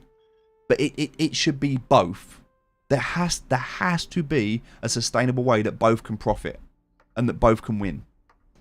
Because otherwise it's really difficult, right? And that's what happened in the last cycle. And I'm not going to let that happen again. I'm not getting wrecked this cycle. All right? I'm not going to. I will help as many people as I can, but I will help myself first. And that is not me being greedy or me being selfish. It is just me being, it's just survival. Non-financial advice. And by the way, in the last bear market, I had 3 jobs. I was working 3 jobs just to survive. Like, I was in a bad place. Yeah, I had assets and I had investments, but they were in the gutter, and I was struggling to pay rent like everybody else. You know, you might look at me like investing 6 figures, and you might look at me making these plays, but trust me, like cash flow was really, really bad. Like, I struggled. So yes, I'm in a fortunate position to have 7 figures right now, but that is all tied up in investments, and if I pull that out, it doesn't serve anybody. So I have to grow and I have to build, and so that's what we're doing right now. Non-financial advice, but when do you think this bull run will end? I'm planning to get out of the market somewhere around October, November 2024. So I think September to October is a really good timeline, but I actually plan on it ending a lot early. I just have a feeling it's not going to last that long. Like, if you look at the last bull run, I don't know why we're on Theta at the moment. Let's go back to Bitcoin. Bitcoin, by the way, doing absolutely incredible stuff right now. So let's look at how long this last bull run lasted. 56 days. No, sorry, 396 days a year, sorry. 56 bars, right? But this is weekly. Let's go into the daily. Let's go into the daily. So, looking at the last bull run that we had, started somewhere around here, ended, I mean, you could argue it ended here, right? So, it was about a year. It was about a year. I would say that, and actually, you could even argue that the second one was, I would almost argue that this here was synthetic. I don't even think that exists. I think that was FTX. I think that was Circle. I think that was Three Arrows Capital. I think all of this was synthetic. I don't actually believe this is going to happen again. So I don't think we're going to see a synthetic run. See, I think what happened when you look back at the 2017 bull run, right? We had the first run. Now there was a second mini run, right, that happened. But I'm looking at 2017. There was one run, up and down. Yeah, that was it. This one went up, down, up, down. We saw it twice, right? I think this was synthetic. I don't think we get that again. So I'm planning on one pump, right? A one pump wonder, right? I think we're going to 250k. I believe we're going to go up, and I believe we're going to go down. I think we're going to hit it around here. I think our peak is around November 2024. That's it. I think that's it. I think we peak at the end of this year. I don't think we peak next year. I might be wrong. Let me say this. Please listen. I don't have a clue what I'm talking about. Right? I have no data, no evidence. I have no facts. I have no magic ball. I don't know what's going to happen. This is a guess. Purely a guess. But this is my thesis. This is my belief. And this is what I'm betting on. I will be out of the market, right or wrong, November this year. And if it goes up without me, so be it. So be it. That's my plan. I will be buying back into Bitcoin at around 100k, 120k, because I don't know if we ever come back down below this again. Maybe we do, maybe we don't. But if we do come back down, I reckon we're coming to about 100. I would say, do you know what? If we go to 250k Bitcoin, I'll look to buy in again around between 100 and 120k. I'll probably DCA in from 120k Bitcoin. That's my plan. So I'm invested here.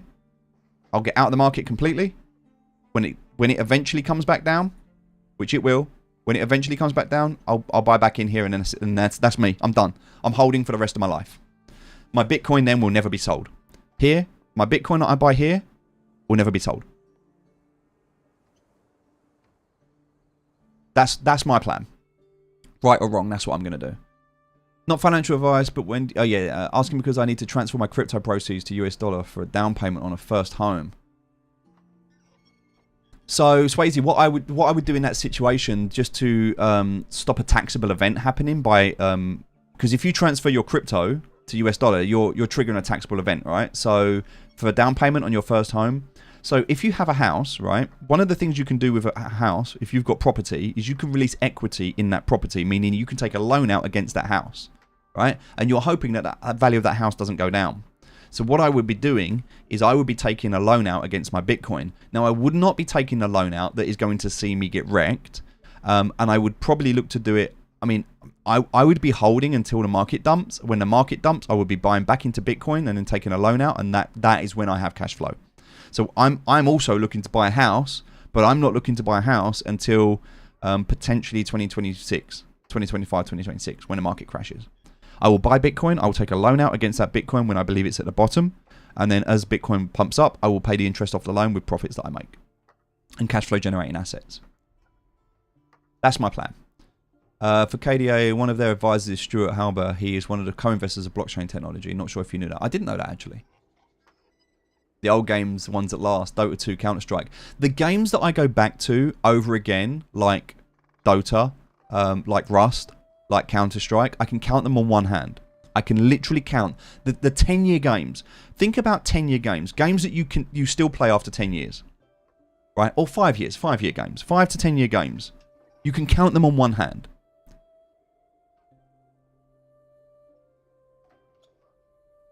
Do I know anything about gaming software and project on their coin, GMRX? Never heard of it, Kev. Never heard of it. There is so much that I'm not aware of. There is so much that I'm not aware of. And it's just purely because of noise. I don't have time. Because don't forget also, I've got businesses like outside of crypto as well. Like my partner's got her business. She's doing a lot of stuff in the media and TV at the moment. So I'm trying to support her. And other stuff that we've got going on as well. Also... totally unrelated. Let's just see if I can show you something. One sec, I'll bring this up. Totally unrelated. I think I've done a lot of research on this, by the way. I think I found my new car. Do you want to see it? I talked to you, I was going to use crypto to buy a car, right? I think I found it. Dun dun dun. I think I found my new car. Should we buy it right now on stream? I'm going to phone him up.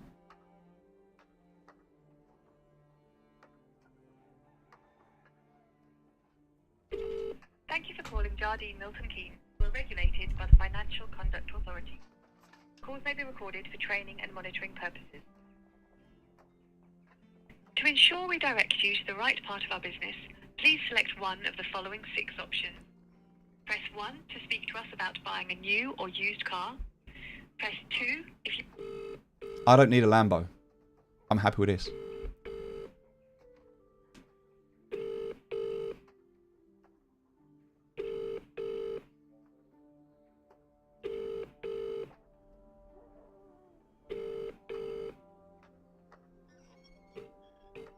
Question is, what do I sell? What? Good morning, Jardine BMW Mini. How can I help? Hi, good morning. I'm just looking on your used car website. I see you've got a car for sale. I was wondering if it's still available, please. Of course, sir. Could I ask what vehicle it is that you're looking at? Absolutely. It's a BMW 1 Series. Shall I give you the registration number? Oh, that'd be lovely. Okay, it's OE70LYT. Perfect. I can put you straight through to our sales department. Could I take your name, sir? Yep, my name's Steve. Bear with me, Steve. I'll check their line for you. Bear with me. Thank you. So here's the thing. I don't need a Lambo. I don't need a big flashy car to show off. I just need something for the family. Schedule your service, MOT, or vehicle health check. Now here's the thing with this car. I've done a lot of research into trying to find the right car. I've looked at SUVs. I've looked at hatchbacks. Oh, sorry. I thought I'm on hold. I want to buy a decent car. I want to buy a car that's going to last. I want to buy a car that's going to hold value. Brand new. This is a £45,000 car, brand new. It's 22,000 at the moment with 20,000 miles on the clock. But it's the extras that I'm interested in. And this car is like fully tricked out, fully loaded. The only problem with this car is it's got a manual transmission. We want an automatic. So that's the only problem with this car. But I'm going to see if we can get this car cheap enough. I'm going to see if we can knock some price off of this.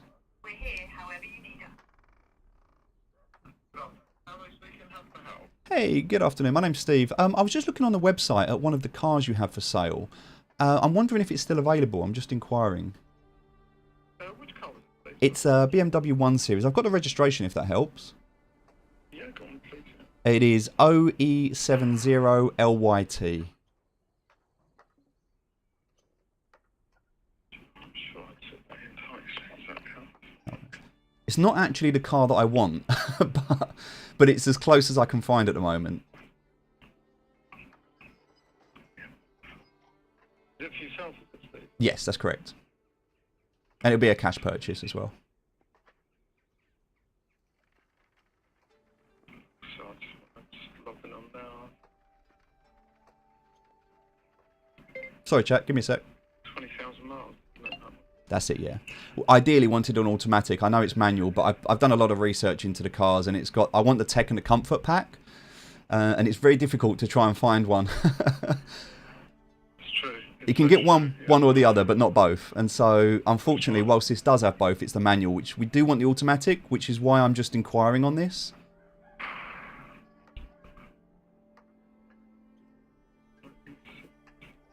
Nice spec car, that is. It's got bits on it as well. Yeah. Yeah, I've been... As well.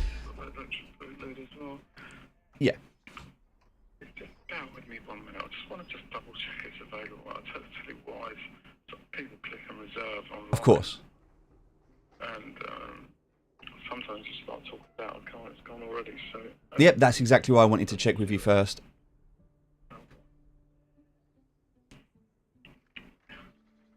Exactly that. All right, chat. We're going to see. If I can get this down to 20k, I'm going to go and buy it today. What's your contact? Let me look into it. Yeah, sure. Because it looks like there's an email that's gone out. It's been sold already, but I will confirm that and give you a ring back. All right. Yep.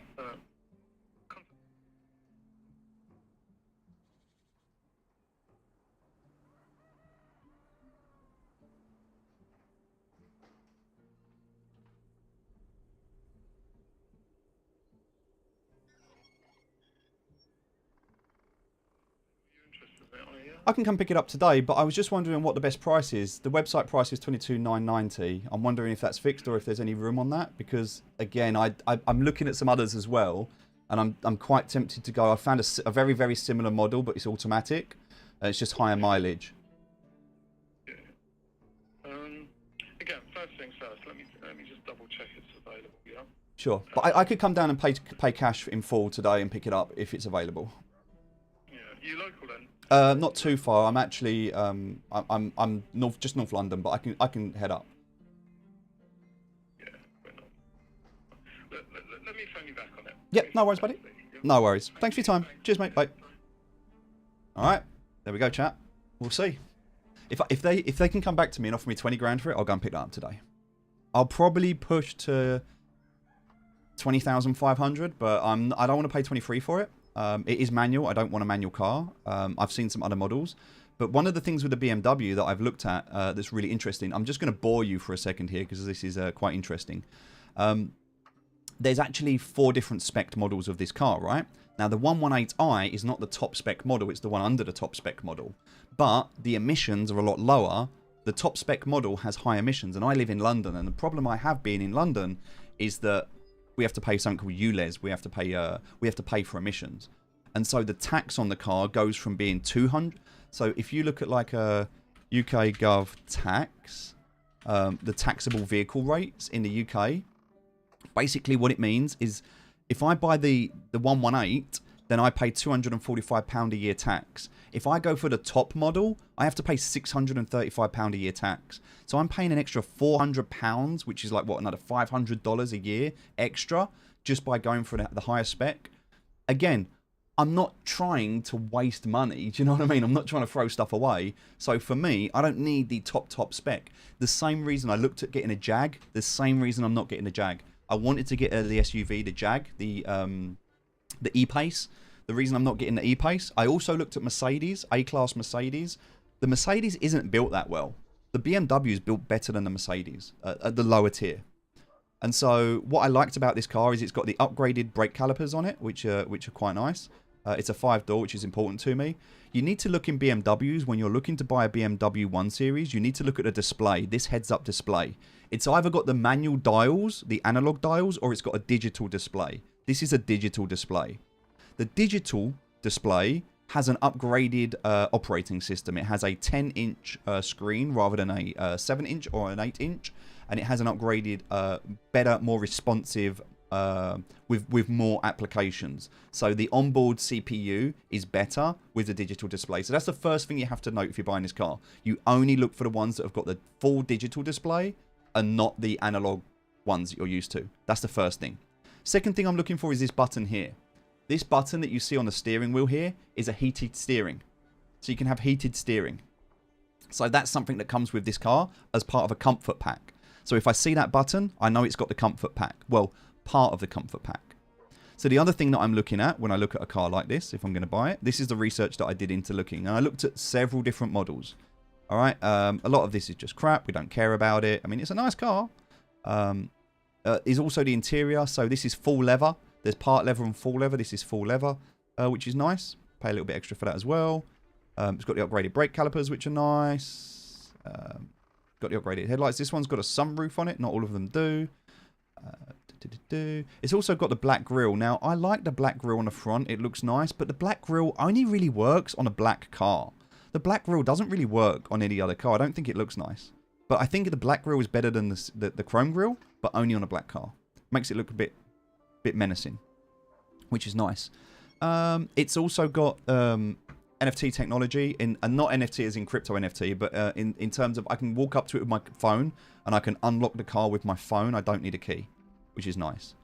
It's got electric seats. This is another part of the comfort pack, is if you want to get a if you want to get like and because it's going to be myself and my partner driving this, we kind of have different profiles. So you can have driver profiles where, depending on what key unlocks the car, depends on like how it sets the seat, which is quite an important feature if you've got two people. You don't want to keep fucking about and messing about with the seat every time you get in the car, right?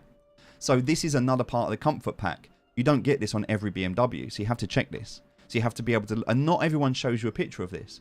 So I need to be able to see a picture of the side seat to know whether I want to buy this car or not. And there's so many models. What's in my favour on this is that this price point is out of reach of most households, meaning that there's a lot of models of this car around this price point, but not a lot of buyers. And so I've got room to negotiate. They're calling me back. 1 second.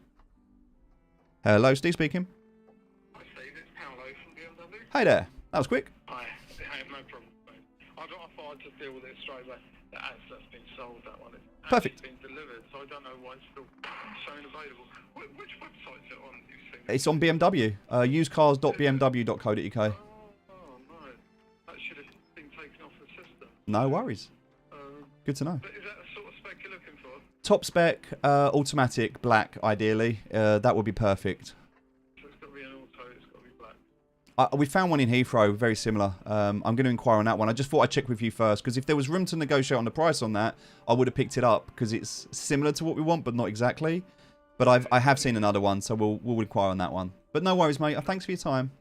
No problem, Steve. Take care, mate. Bye. Bye. Oh, there you go, chat. No, we're not going to go and pick it today. It's a 1.5 turbo.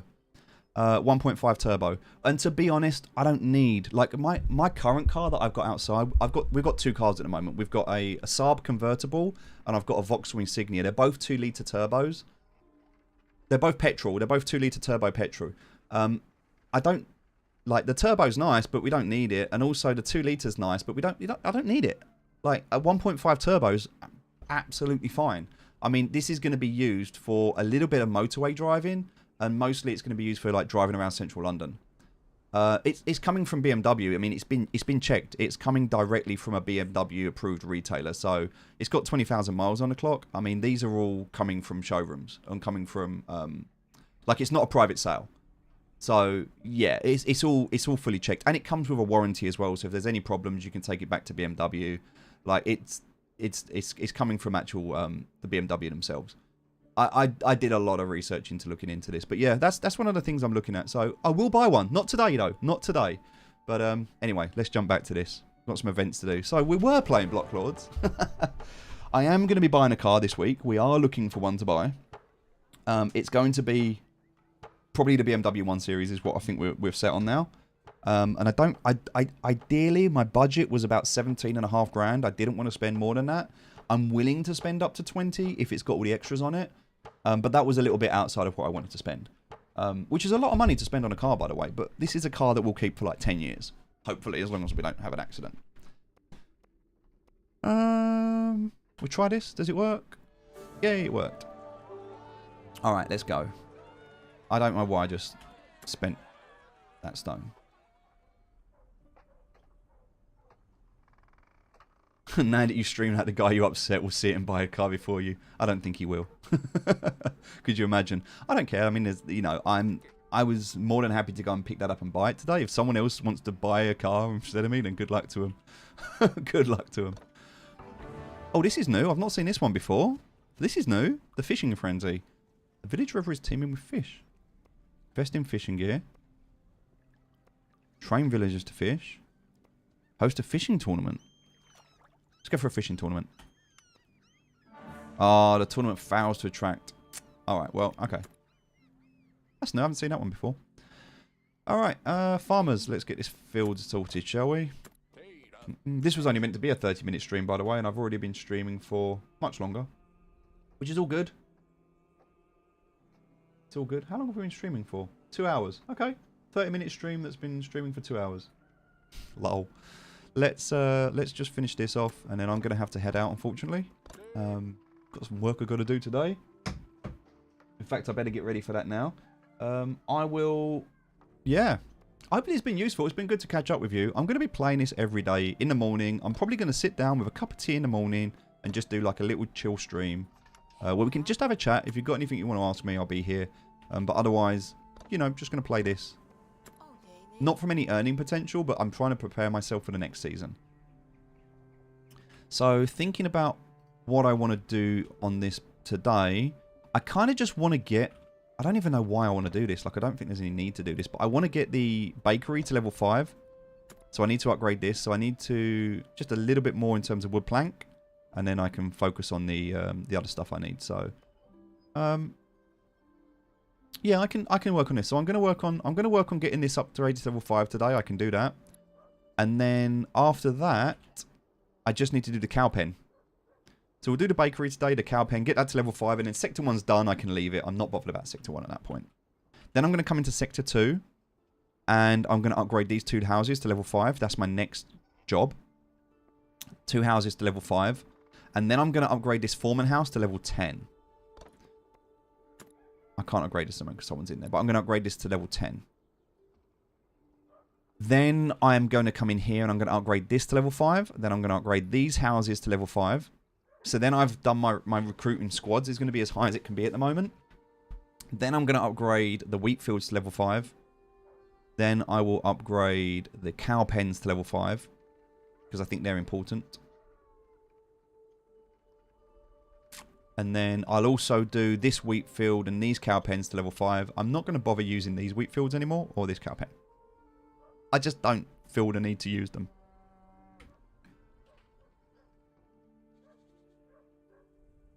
Well, I guess I can. It doesn't hurt, but nah, whatever.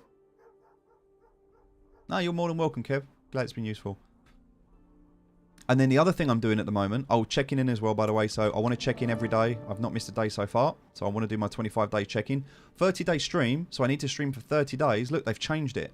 I get a blueprint, but I don't get an NFT this time. So last time was an NFT, so it changes every month. Every month it changes. So I've got to do a 30-day stream. Which means I can only miss one day. So I'm going to do this as well. That's my goal. That's my accountability. The other thing I'm going to do as well to make gold, I'm going to make a lot of gold, is I'm going to do that in the marketplace. So what I'm looking to do is buy as cheap as I can and then sell. So in terms of buying at the moment, what can I sell? I can sell milk. So milk can be sold. So I'm looking for milk that can sell. This one's 8% tax, sells for 16. Yep, absolutely. We're going to go and sell that. So there's profit to be made there. That's 148 that I'll make on the milk. So we can do that. What else can I sell? Any more milk that I can sell? That 16 was good. There's another 16 there at 2% tax. Absolutely, we'll sell that. So selling that as well. That's even better. I'm getting 157. So I've got 148. Oh, what? I don't have enough. No, I need more milk. Do you know what I'll do? I'll do 300 at the moment. I don't like doing halves. But I don't have enough milk at the moment, and I want to get this, and I've only got 4 minutes, so we'll do that. It's a good sell. Should have done it the other way around, but it's okay. It's okay. What else can we sell at the moment? Not really much else I've got. I've got some grain I can sell. So let's have a look at grain, shall we? Is grain selling? I'm looking for anything over 15. If it's under 15, I'm not going to bother selling it. So grain at the moment is not worth selling. I'll hold on to it for now. Not worth selling. Alright, so let's look at what I can buy. I can probably buy some milk, actually. So I'm looking for milk that I can buy for 9. It's high tax, but it's only 9. So I can go ahead and buy that milk for 9. There we go. I'm going to pay 90 plus 10. So I'll pay 100 gold. But look what I'm selling it for. I'm selling it for 100. So I'm making... On that alone, I'm making like 48 gold on that transfer, right? So I'm doing it this way. So I can do that. I can also buy some more. So let's see if there's any more milk for sale. That's going to be cheap. 10 with 6%. It's not bad. I'm looking for under 10, ideally. 8 or 9 I'm looking for, ideally. I'm not going to do that because it's 20% tax. So this one's 6% tax. This one's 6% tax as well. Let's have a look at how much that is if I was to buy that milk. 6% tax. 105. Yeah, I can go ahead and buy that. So I'll buy that milk as well, and then I'm going to go ahead and buy the other one that I saw. So I'm just going to buy this milk now in preparation. Oh, I already bought that one. I'm going to buy this milk now in preparation to sell it later. And then I'll sell it later for more profit. So I can only do 20 transfers a day. So that's 10 transfers already that I've done. So I've got to wait for that. It's 3 hours, 3 hours, 2 hours, 2 hours. So I'll wait that in the evening. I'll wait. And then I'll be able to do that and do the last sales on that. So I need to check in on this game kind of 4 times a day. So check in first thing in the morning. Then at lunchtime to do some trades. And then in the evening and then at night. So 4 times a day just quickly to do the treks. Like 4 hours apart. We'll cover everything. And then I can just have a look at what's selling. So I need to sell milk later. So that'll be one I'll keep an eye on. That should hopefully generate me some gold. So generating gold, I'm going to use the marketplace to generate gold. Oh, something I forgot to do. Sorry, just going back to the marketplace. Looking locally. What have I got locally? So buying and selling locally. If there's anything that's good, I'll buy and sell it. These are not worth doing. These are not worth doing. This one's worth doing. So it's worth me buying these because they're 9 for tools, right? So I can buy tools at 9. I buy 2,000 tools. I'm going to pay that for it. But that's such a good purchase. There's no, not much tax I have to pay. And it's a really good price. So I'm just quickly looking local to see if there's anything. Food. It's not worth buying. Actually, that's worth buying at 11. That's not a bad price. I'm going to buy that. It's not a bad purchase. I don't get anything for it, but it's worth buying. I'm not going to buy that. That's far too expensive. But that's actually good. So now I've actually got the wood that I needed, which is good. That's far too expensive, so I'm not going to buy that. It'll cost me like a lot. But I can spend a bit of gold to get some of those resources I need, you know? Nice. Alright. So I think it's good to end it around a 2-hour mark. I'll continue just chilling out with this, playing it, and focusing on upgrading, and then we'll catch up tomorrow. We'll tune in tomorrow. It'll be a short stream tomorrow, but we'll catch up and have another chat. Have a good day, everyone. Thanks for your time. I'll